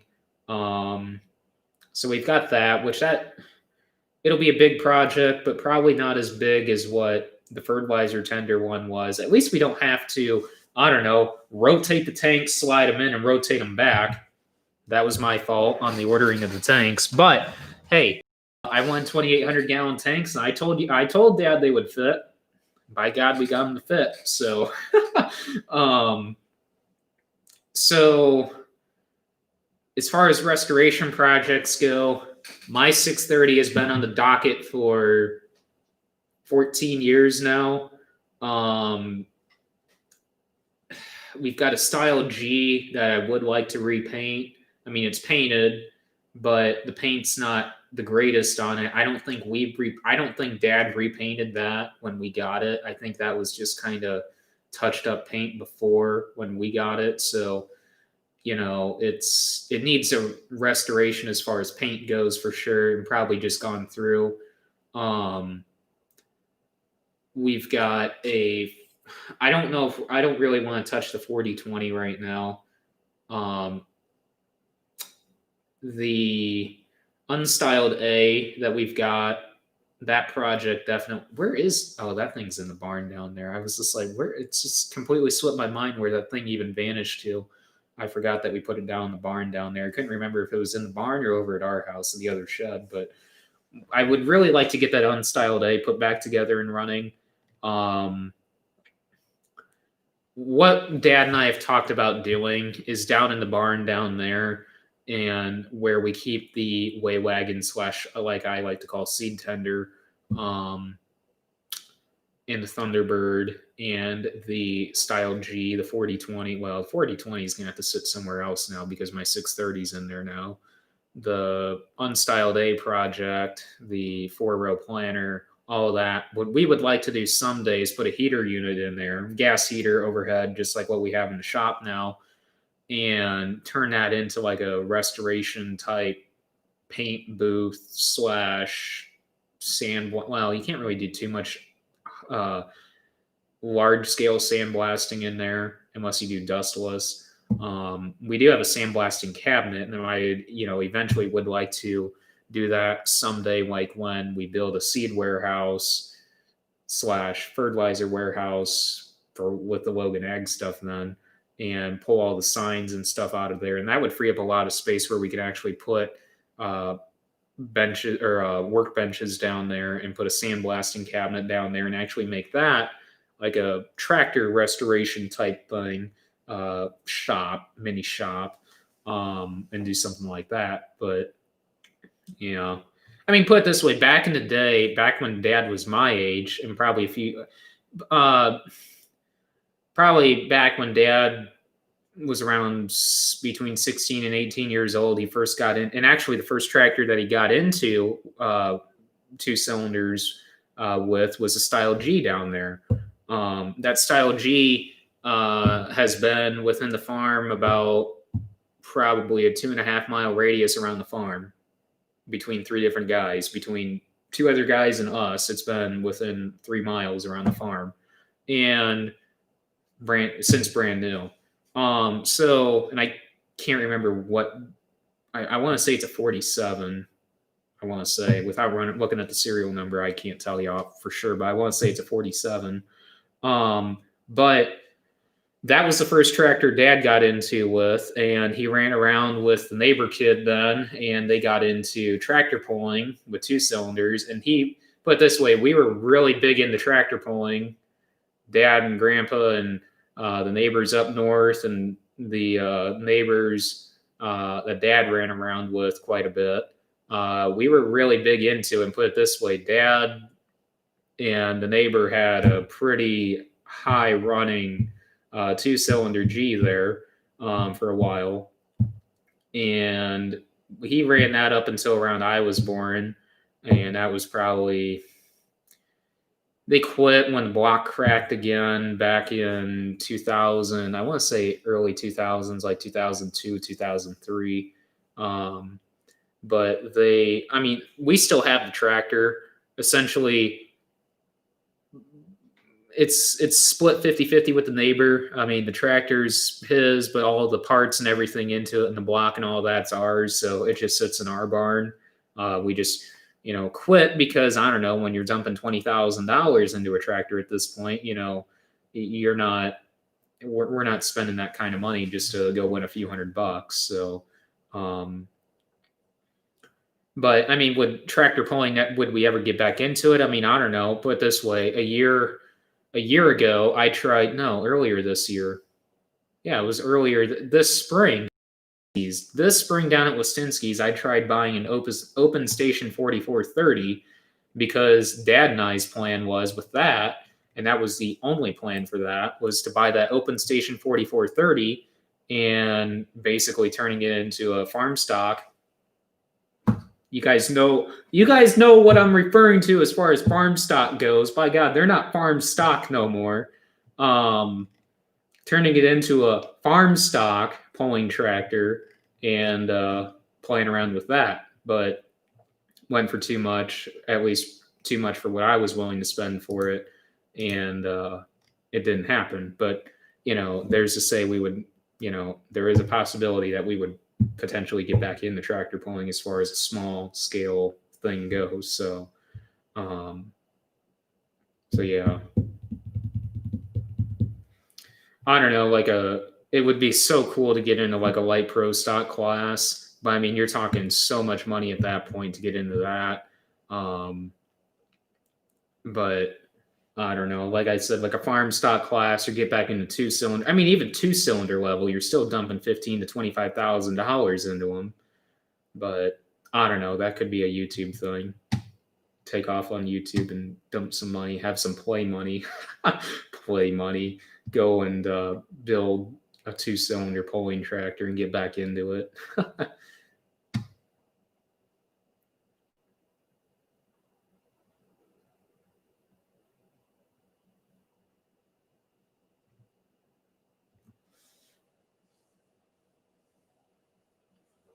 Oh, by far. I mean, as far as tech goes on John Deere versus Case and Cat, I mean, I've run or been around the Case technology a little bit, and I've been around Ag Leader. Deere's technology is by far superior compared to anything that I've played with. So, is a Crary air reel worth the price to reduce shatter loss at the cutter bar to save the loss of grain? Yeah, gutter bar. That's kind of funny. I've never heard it refer. I think that might have been a typo, Tim, but that's kind of funny how you put gutter bar, but that's fine. Yeah. In short, put it this way, it's beans are so variable. It's hard to determine on short beans, but if you're cutting frequently year in to year out a lot of short beans, that's where your Crary air reel is definitely going to pay.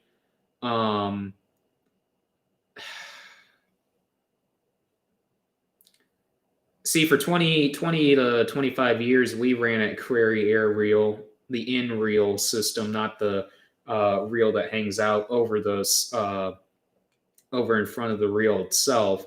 We ran the in tube reel, and we ran that for 20 to 25 years, and we loved it. Absolutely loved it. We actually ran, so I'll back up. We ran a 925F with the Crary. We ordered that head in and ordered it without the reel and bought, the Crary air reel and put that on there and did that. And after that head, we went to a 9. We went to essentially, I think it would have been equivalent to a 636 at the time, 636F auger head, but it was Crary Air. So Crary Aerial actually made, most of you guys probably don't know this. Crary themselves made grain heads back in the day, and we bought on auction down at Mallory's actually a Crary head, auger head, that had dual blowers on it, one on either side, because it actually was a split reel design, so they actually had to run, two reels, or two air reels, I should say, and the head, I think, weighed about 9,600 pounds, I want to say, and the amount of horsepower it took was unbelievable. We, at that time, because of that head, we put heavy-duty lift cylinders on the 9650 at that point, just to lift the head. And we ran that head for 2 years, and then we went to a draper just because of the horsepower draw that head took, and the weight, too. That was insane. So that's when we went to a FD70 35-foot head, and then now we're currently running a 40-foot. So we ran an air reel for close to not quite 30 years. Loved it. Would love to run an air reel. I mean, put it this way, I'd love to put an air reel on a draper head. I feel that would be the best combo that, for heads out there for grain heads go. But I mean, I think it's Gearinghoff that actually has air emitters down in the sickle itself, blowing up in, right there, but kind of like where a rock guard would be. Now, see, we don't have, so a lot of guys ask me on this, we don't have rocks. We just have sand.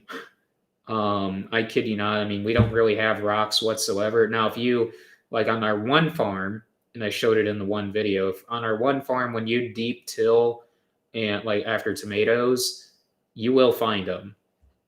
But on all of our other farms, I mean, that's also mainly because we no-till too, but we don't have rocks, and that's even for the guys that do tillage. There's no rocks in this area, so, which is awesome. But I mean, if you go 10 miles that way, or that way, there's rocks. So we just have Indiana Dune sand. Double crops, they made 52 across the scale. No BS there. If you want to listen, put it this way, if you want to hear BS, go to the coffee shop. Go to the coffee shop in the morning and hear all the BS there. There's no BS on this channel, put it that way.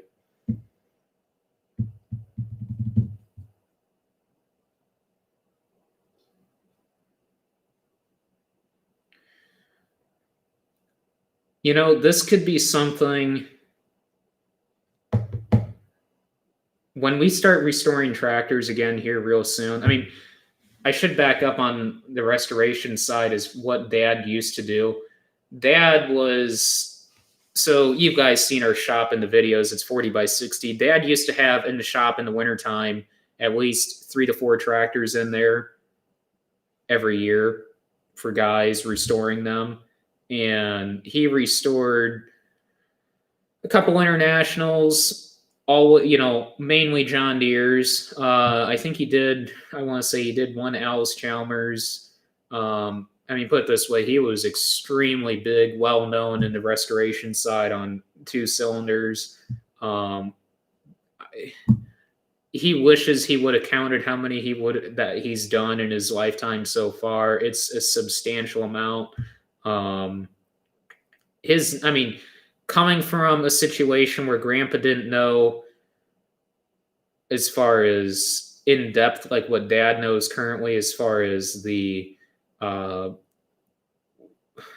mainly on regards to the pulling side of things. I mean, Grandpa learned with Dad as, as time progressed with, on the pulling side of things. But the amount of information Dad knows on 2 cylinders, it's phenomenal as far as that goes. So that could be something as I wean him more into these videos, what we'll talk about. I mean, obviously he's not going to give any trade secrets up, but it was what they were doing on a two-cylinder standpoint. A lot of things like what Dad was doing back in the 80s and early 90s was really unheard of across the pulling industry, as far as what he was doing with blocks and pistons, and it was really impressive. I mean, put it this way, he was on the leading edge of a lot of things on the two-cylinder pulling side of things, and it was very impressive. So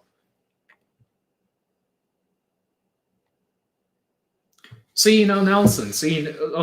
Eric and Brett's brother. That's cool. Yeah, so that's Buchanan. That's who we actually work with. We work with the Forsbergs, so Ag Alliance. Yeah, so.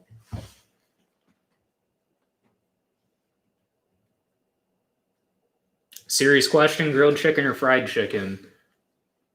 Are we talking Popeyes? Or are we talking what are we talking here? I mean, is it just generic, or are we, what are we talking here? Because I want to make, that question could sway,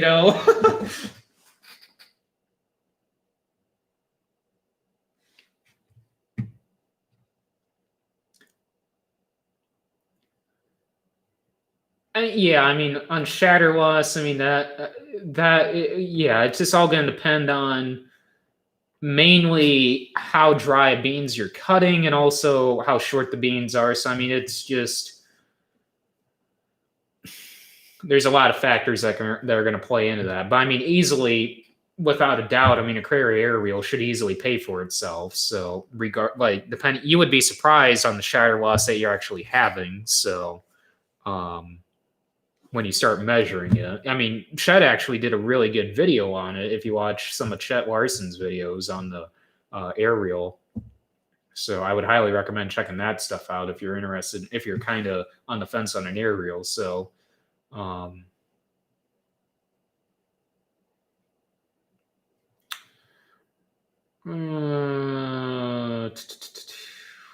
Trying to just go back up through on the comments here and double check on questions here.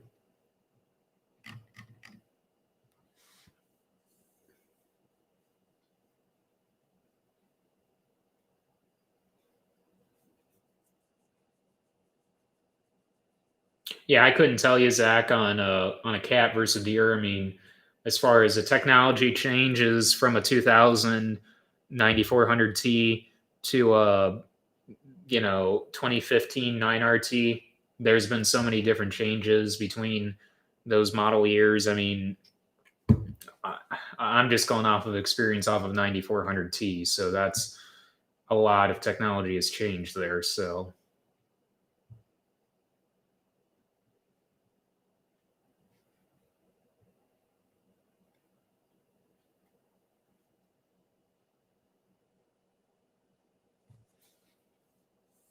Yeah, it is a small world, Buchanan. That's pretty cool. Why do some farmers believe in cover crops and some don't? Any thoughts?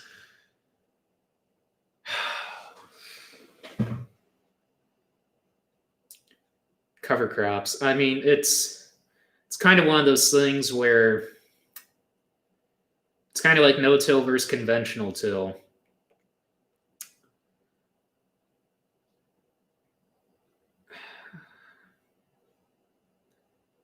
Cover crops is more of a long-term beneficial aspect to your soil structure, and you're looking at more the soil nutrient scavenging and soil structure building aspect of it versus the organic. A lot of people, okay, if you pick up most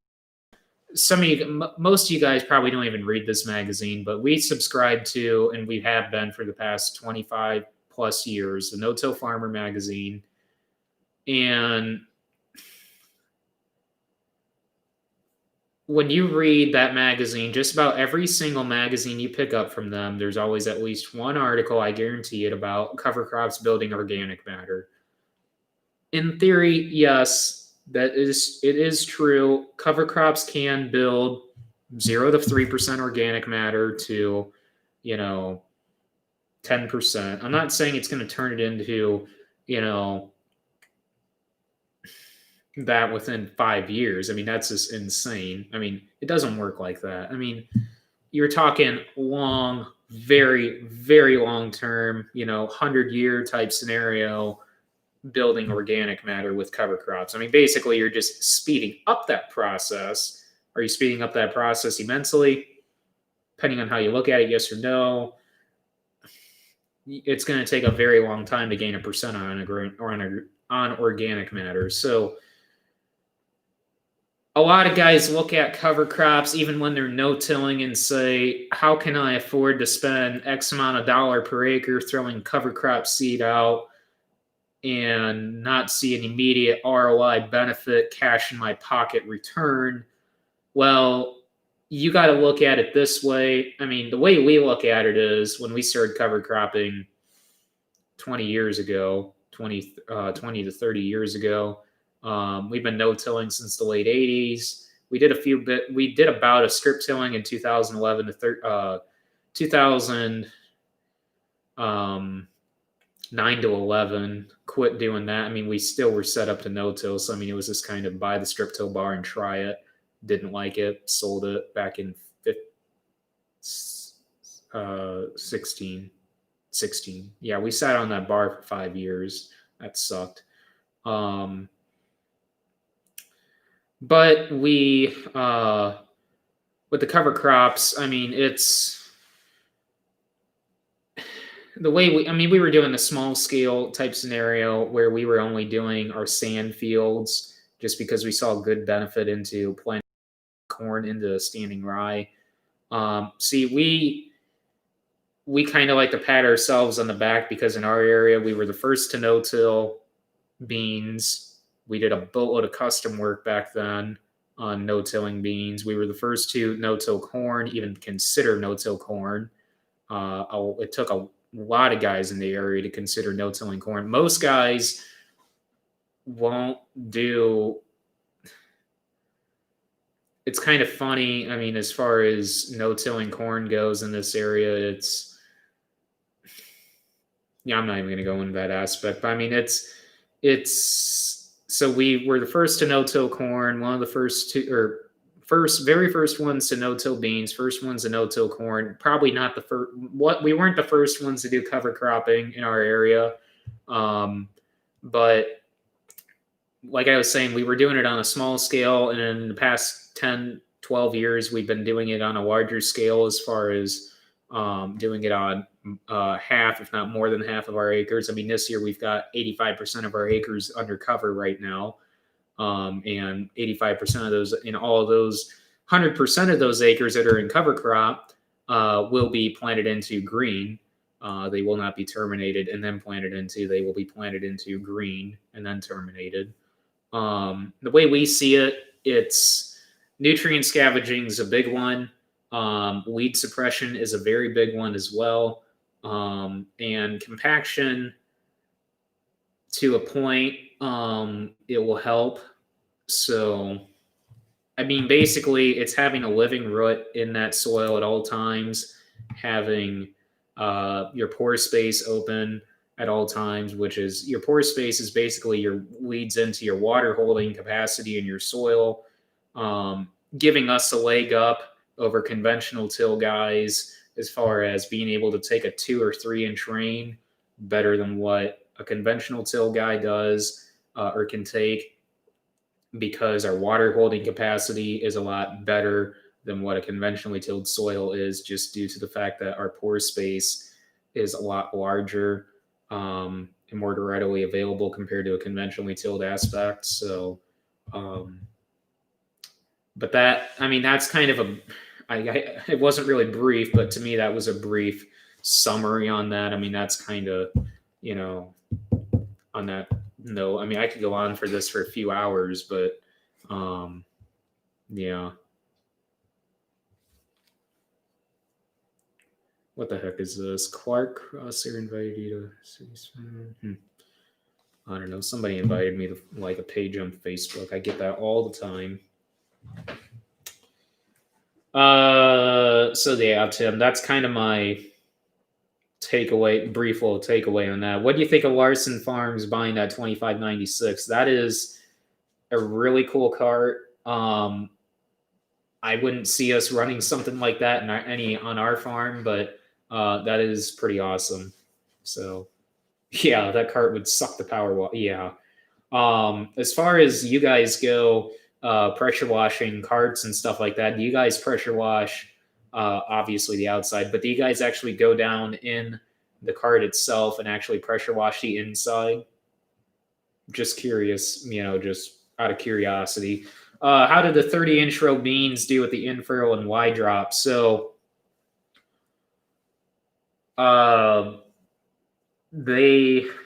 so that's going to be something I'm going to be talking about here eventually here with the Logan Ag deal.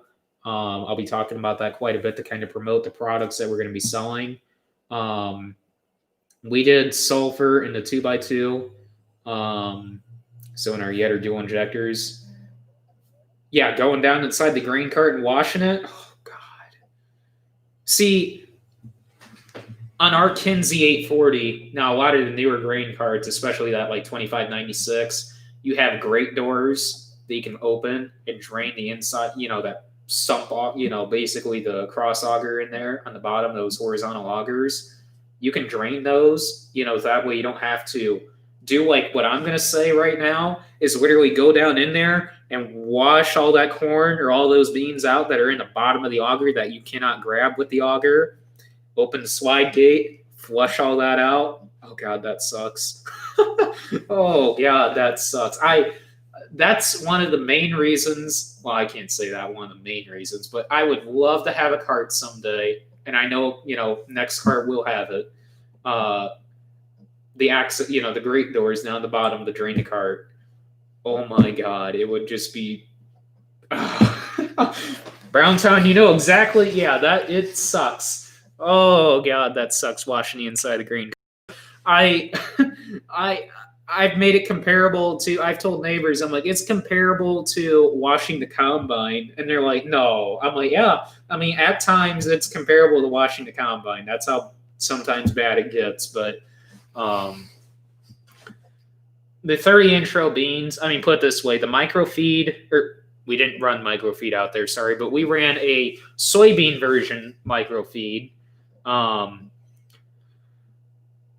It ran 5 to 10 bushel better versus untreated. I would say the foliar did 3 to 5 bushel out there over untreated. And we were talking well north of 65 bushel beans. So it did exactly like what we were hoping. So as far as yields go, I will discuss that next year in either live streams. And I'm talking like Q1 or Q2 of 2021. I'm not talking like a year from now or next summer. I'm talking, still yet this winter, just in 2021, because obviously 2020 is ending within a week and a half here. So, Conklin Ag. I gotta tread carefully here. Yes, we've tried Conklin.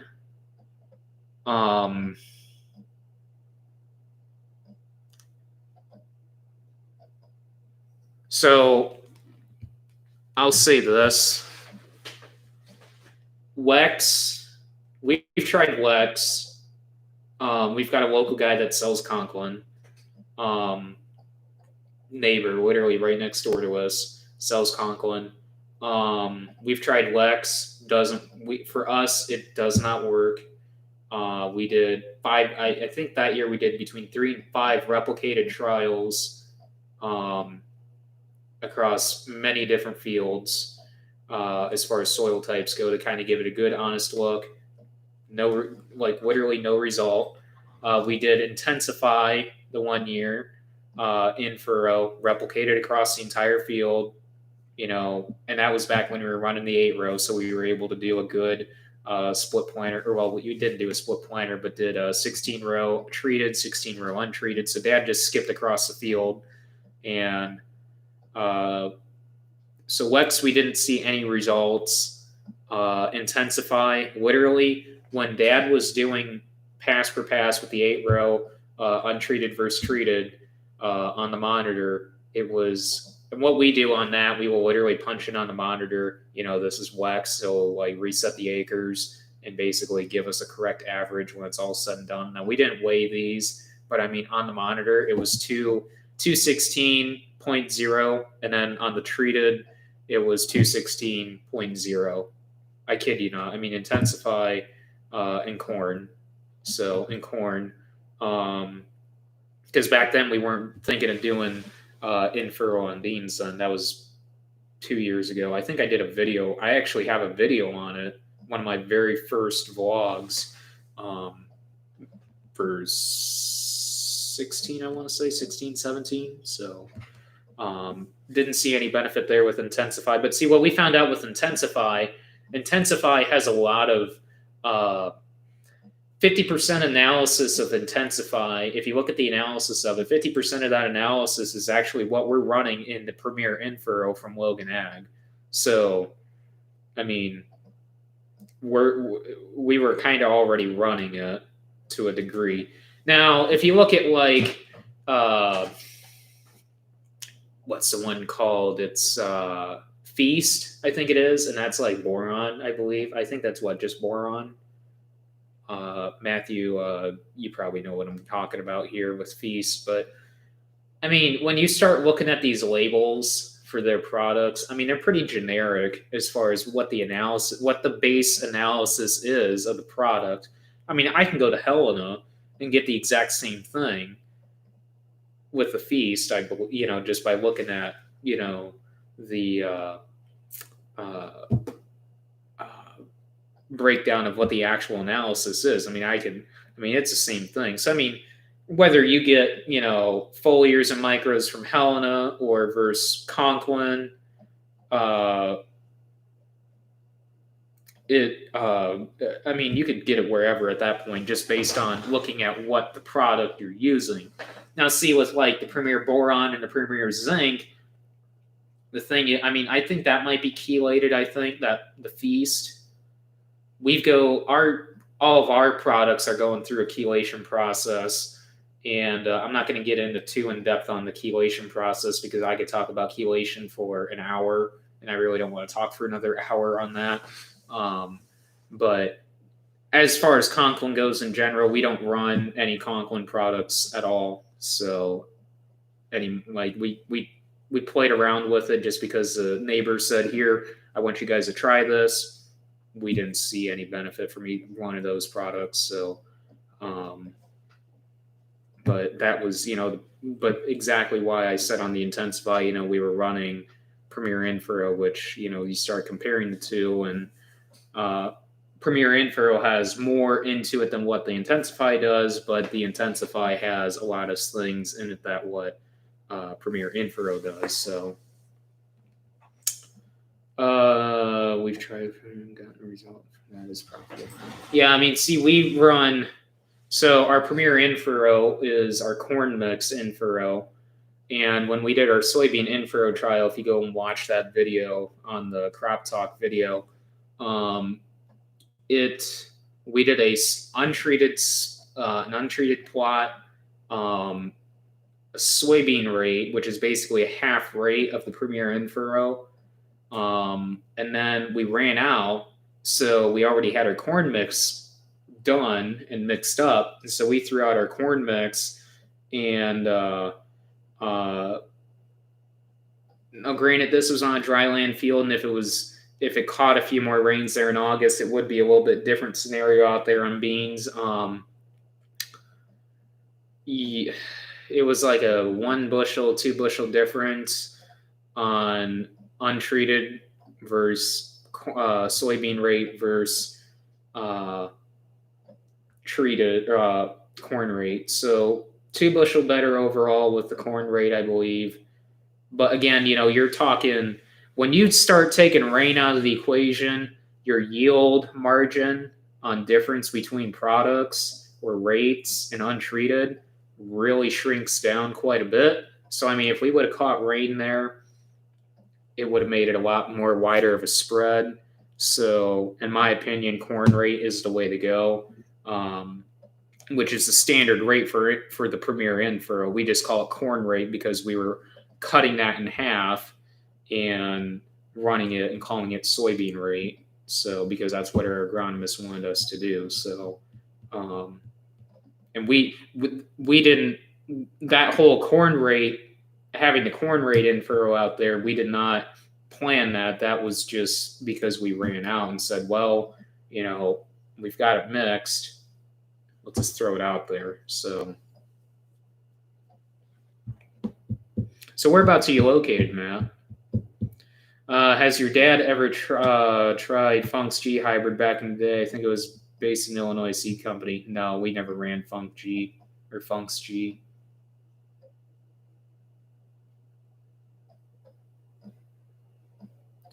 Would it be worth to pull a spreader car behind 10 on 100 acres? I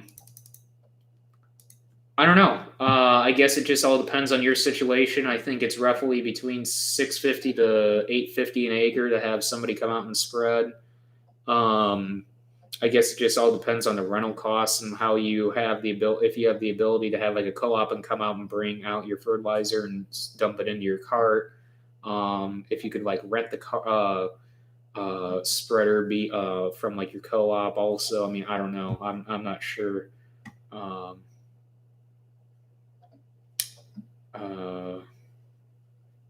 What the scenario is there.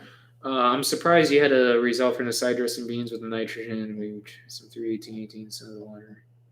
So I'll go ahead and spill the beans on this because it's not really a total trade secret anymore because we're going to be doing the Logan Ag sales now. That side dressing had 0 nitrogen in it, 0, and I mean no nitrogen whatsoever. It had calcium, it had molybdenum, it had calcium, molybdenum, zinc, boron.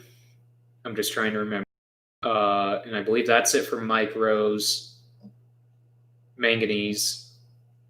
I don't remember if boron was in there or not. I know manganese was for sure.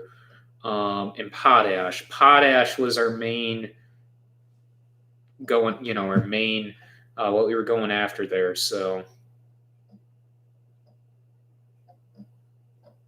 oh, okay, so cool. Sioux City, Iowa.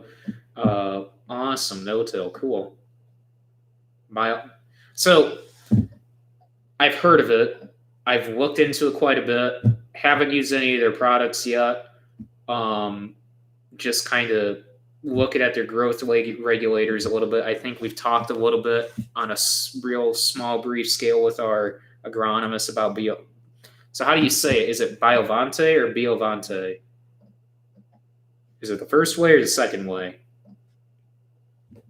I know you spelled it perfect. I know that, but I just didn't know if it was Biovante or Biovante.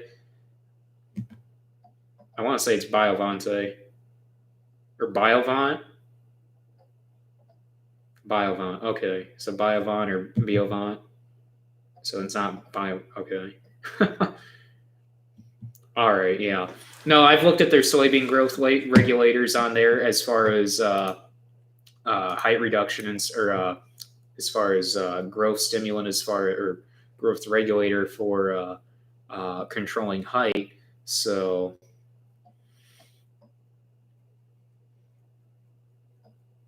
So what's my opinion on no-till? We've been doing it for over 30 years. In my opinion, it is the best thing for our soil in our area. I wish more guys would do it. There is a transition period. I mean, if you're not going to run cover crops, it's a 5-year transition period. If you're going to run cover crops with no-till, it's a 3-year transition period. I mean, it just all depends on how you want to play the game. And having, a lot of, you look at the university studies and they'll say your trash on the surface of the soil is causing tie-up of your carbon. That's what you want. You want carbon in your soil. You want a buildup of carbon in your soil. And they think it's a bad thing. actually a reverse, honestly. You want that, and to an extent, I can walk out in fields right now, and find 3-year-old corn residue out in the ground. And a lot of guys think, oh, that's a bad thing. That's not a bad thing at all. I mean, those are your nutrients slowly being recycled back into your soil. uh,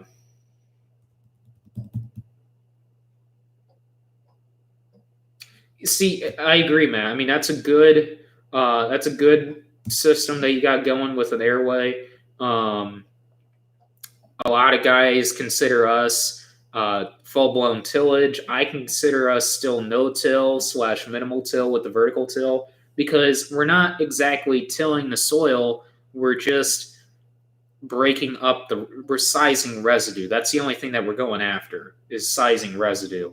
We're just trying to speed up that residue breakdown process to recycle those nutrients back into the soil that much quicker with microorganisms and microbiology of the soil. So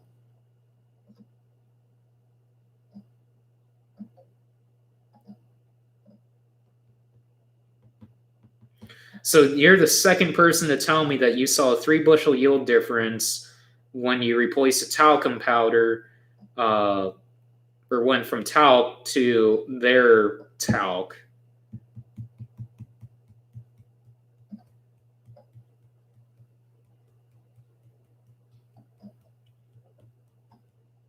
Oh, I agree, Matt. I mean, it's unbelievable as far as uh, water holding capacity goes, and certain aspects like that versus true no tillage versus having that airway out there. Yeah, I mean that it'll make quite a difference out there. Yeah, going good, Ryan. So, I mean, Zach, I mean, I could go. It's the same thing with cover crops on Tim's comment on the cover cropping. I mean that I could go on for a few hours on no-till, but I just want to keep it real brief with you, because it's going on close to 10:30. Well, we're not quite 10:30 yet, but we'll kind of run this till about 3 hours here on the live stream. It's at like 2 hours and 43 minutes, I think. So, but yeah, you're the second person to tell me that, Browntown. That's something I might look into. Um, Email. Urgent. Open now and get your reward. Good job. Nice spam email there. Holy cow! I got 9 people on here. I got to add on Snapchat. One thing that we are going to be trying next year, we're going to shoot for 400 bushel corn next year and enter in the NCGA for sure. We're going to run microfeed in the corn starter. We're going to run 2x2. Well, we've been running 2x2. We're going to run microfeed that we ran with the Y drops in our 2x2 more than likely, and run pivot bioproven and play around with that. And I believe that's only info only, but run that also out there. So this is going to be a really cool 400 bushel, pull out all the stops and just see what we can do scenarios. So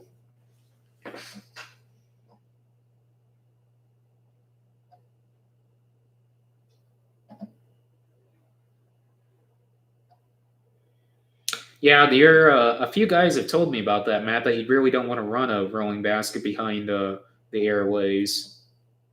Any news on that Milwaukee Impact that was mentioned about a month ago on Snap? Well, that was on Snapchat. Yeah, that never happened. I don't know what the deal was with that. I really didn't care, but because we run all DeWalt. But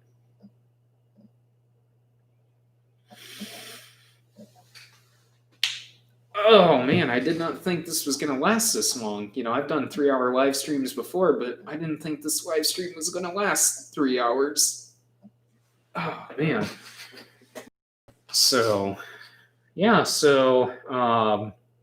really exciting things. The 4650 is in the shop getting a good old Keith Werner detail on it.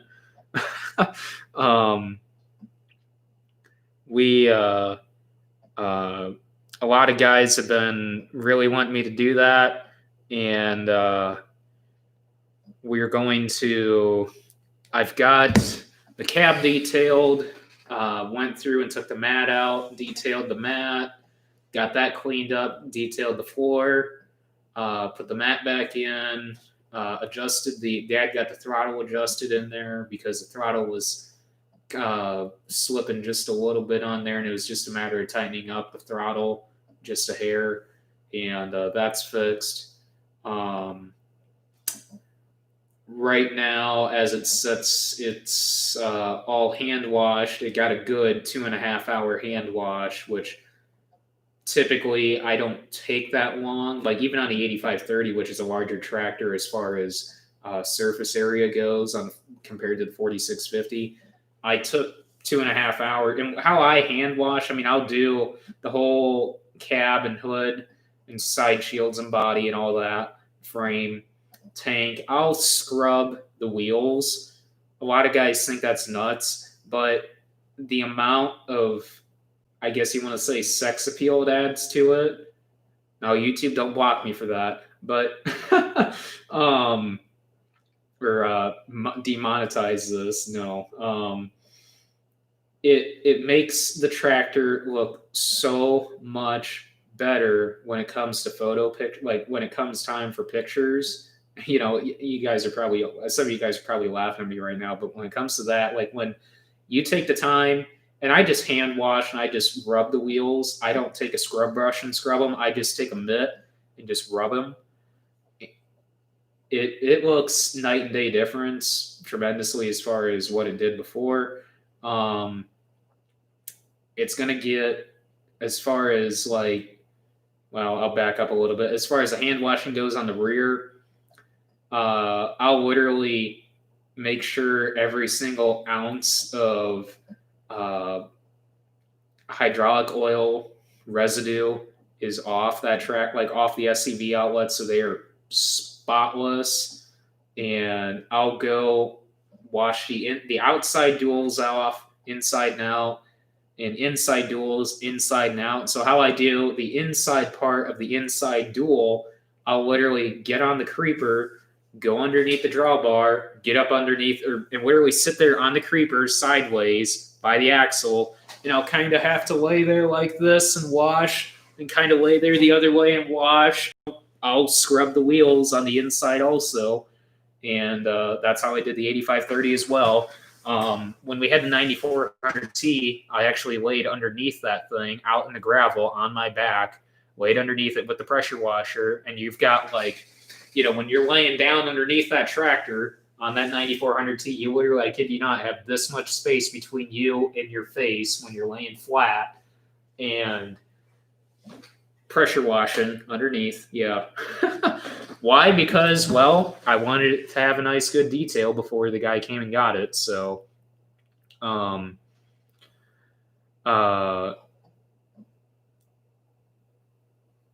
so got that all hand washed and nice and cleaned up. Sitting pretty right now as far as just a hand wash goes. As far as a compound, I just use, currently right now it's just a hand wash. Just I use Dawn, so it's a 50% mix of Dawn and a 50% mix of this wash and wax soap, so it gives it that nice sheen when I'm done with it. If the paint's not dead, problem was with this, the paint just hasn't been waxed in such a long time that I'm just trying to get at least that first layer of residue, that first layer dead residue paint off, just so I'm not working as hard. And plus there was some film of dirt on there that I'm just trying to wash off before I go in there and start waxing. But technically with the wax I use, it's actually a cleaning compound also. The McGuire is washing cleaner wax. So technically it doesn't have to be perfect. Like it doesn't have to be perfectly clean, but you got to be pretty close to it, you would like, but that way you're not working as hard. But it will get an entire wax job here probably tomorrow. We are going to paint the front wheels. A lot of guys have been wanting that to happen. Front wheels will get painted on that. As far as the exhaust and the air stack goes, The air stack necessarily doesn't need to be painted. The exhaust really does. I would like to get the exhaust just painted. If we do that, I would like to take the air stack down as well and touch that up, because it's just going to look so much nicer if I'm going to take the time to wax it, which I want to wax the thing. It needs a wax job bad. But if I'm going to take the time to wax it, I would really like to get the air, at least the exhaust painted, if not both the exhaust and the air stack painted, just to make it look that much better. So, but it's finally going to get some much needed TLC. How long does it take me as far as washing goes, or like a hand wash, or like on the combine? Like when I detail combines, because I just did a neighbor's combine just recently, it took me an hour and a half, and see, his combine was smaller than ours. Chrome stack, no, not adding the chrome stack. Nope.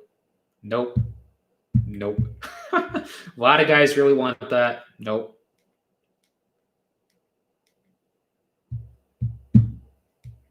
But on a combine, let's just say like on the neighbor's combine, it was smaller than ours and a little bit different of combine than ours. And it took me an hour and a half to blow it off. And it would have, if I basically would have his combine he finished up in beans, and it's all, if you blow off a combine, you would know, like, you immediately know what I'm going to refer to here as far as there's quite a difference between finishing up in beans versus finishing up in corn as far as what you have to blow off. It is 10 times worse when you get a combine in that is finished up in beans and you have to take the air compressor to it. 10 times worse than corn, just because of the amount of dust. But it took me an hour and a half to blow it off, roughly 2.5 hours of pressure washing round one. That's just because, see, it seems like I always get started in about 2 o'clock on those kind of projects. It's just this time of year, just letting, the temp warm up, because I'm not using a, hot water pressure washer yet. Eventually next year, that's my plan, is to buy a hot water pressure washer. But just, for what we've been using for the past 25 years is, that Husqvarna pressure washer. That's probably a 20-year-old pressure washer probably out there. 3,500 PSI. I mean, it does a good job, but I really would love hot water this time of year. But that might be something I might look into next year, the year after. Because I got done with pressure washing, at least for the most part, about 7:30, and it's like pitch black at that point this time of year. Next morning, another 2 hours of pressure washing, so already 4.5 hours of pressure washing in it. Then I'll do a hand wash, which really, on a hand wash on a combine, we just have a nice soft bristle brush on a long 10-foot pole, 12-foot pole, extendable, and I'll just brush it like that, really scrub it down good with a 50% wash and wax soap. And it gives, if you have a combine in that's the side panels are very well maintained, as far as it still has that nice sheen to it when you get it cleaned up, even just from pressure washing. When you use this 50% Dawn, 50% wash and wax soap mix, it makes it look like, and after it dries, it will feel like you've waxed it. I mean, hence, the wash and wax aspect of that soap is actually supposed to give it a little bit of a wax job in it. But it's better if you're actually going to want a wax job from the wash and wax. I would highly recommend doing the hand wax yourself, or using a rotary and waxing it that way. So that's kind of where I'm at. I mean, as far as like a hand wash time goes on a combine, it takes about an hour and a half. So I mean, 4.5 plus an hour and a half. I mean, you're talking 6. It takes about 7.5 hours. It took me 7.5 hours on that neighbor's combine, and that's not including heads because he brought over both his heads at 8 row. I don't know whatever equivalent 8 row is for a case. I think it's what 1208. I think I can't remember. And then a 35-foot McDon. Well, it's a 35-foot case, but it's essentially a 35-foot FD70 McDon, Mac Don. And I had about a half hour, 45 minutes blowing them off each, and about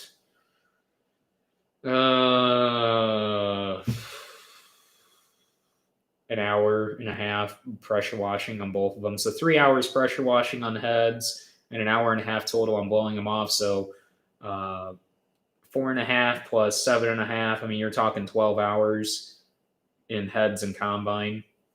So, and that's on the neighbors. So on a tractor, I mean, like on the 8530, I mean, the nice thing is when we finish up for the year, it's always with the vertical till on that with that tractor. So I'll take it behind the shed, pressure wash the vertical till off, which takes 3 hours, and then I'll move on to the tractor because the tractor is right there. Get that pressure washed, and see, I'll take that tractor and we'll put that back in the shed. And later in the winter, I'll unhook it right where it's at, and then just pull that tractor out because it's right there by the door. Pull that tractor out, bring it over here. So it's already pressure washed, and that takes about an hour and a half, hour to hour and a half pressure washing on that, and then turn around and I'll hand wash it, which takes 2 hours, hour and a half, 2 hours, and then wax job. The wax job took 4 hours. That was all hand wax, cleaner with the McGuire's cleaner wax, and that's literally waxing the entire tractor. So hood, fenders, roof, and a little bit on the weights. I mean, I just do a little bit on the weights. I don't get too crazy, but it makes it look like a brand new tractor. So, well, not quite, but it doesn't look like it has quite 5,000 hours on. I mean, it's got 4,800, but it looks like it's got 2,100 when I'm done with it. So, and I'll do the same thing as far as hand washing goes. I'll literally do, inside of the inside duals and inside the front tire or front wheels, and make sure all the residues off of it, make it look like $1,000,000. So like on our combine, because it's a larger machine than like what I did with the neighbors, it'll take me between 3 and 4 hours to blow off our combine, and that's with our Detroit air compressor, which some of you guys have seen in the videos and are like, holy cow, that's what they use. Yeah, we use a 3/4 inch, gate valve. And yeah, you're seeing a blue streak come out when you're running the air compressor, and it's like, wow.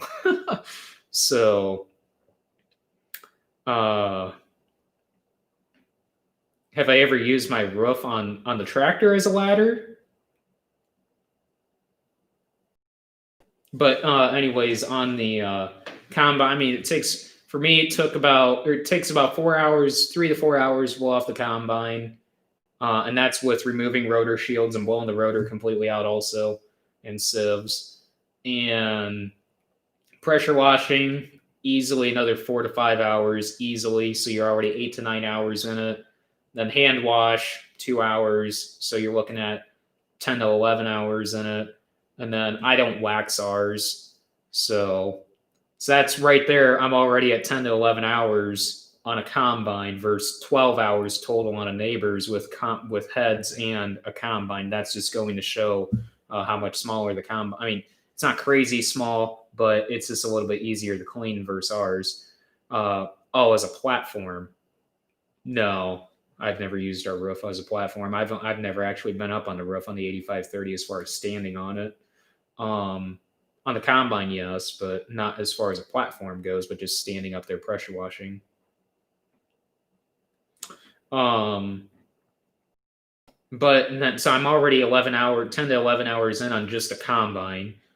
Heads, I mean, the corn head's pretty easy, hour and a half. Draper head, I would say hour and a half blowing it off. So you're in 3 hours there blowing it off. And then pressure washing, I actually spent 3 hours pressure washing on the corn head, 3.5, I should say, this year. So let's just say I'm at 11 hours on the combine plus 3, that's 14, plus another 3 on the corn head. Well, yeah, 3 on the corn head. Then I'm at 17. And then on the Draper head, this year I actually didn't blow it off. Well, I blew it off, but I didn't pressure wash. So let's just say, just going off of how it would go in years past with the 35, so just kind of rounding up a little bit for the 40. It would take about 2 hours to blow it off. So I'm at 17, so that'd be 19 plus 2 hours roughly to pressure wash. I'd say about 20 to 21 hours total between a combine and between our combine and both heads. When I'm all said and done washing, blowing it off, washing, so.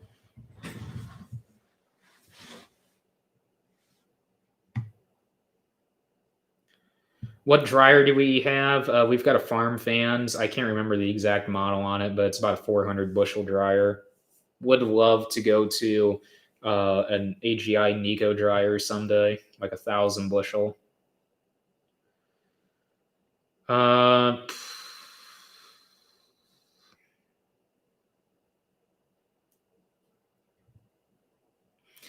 y'all thinking about buying a dozer anytime soon? A dozer and like a single axle dump truck would be awesome. That would be something.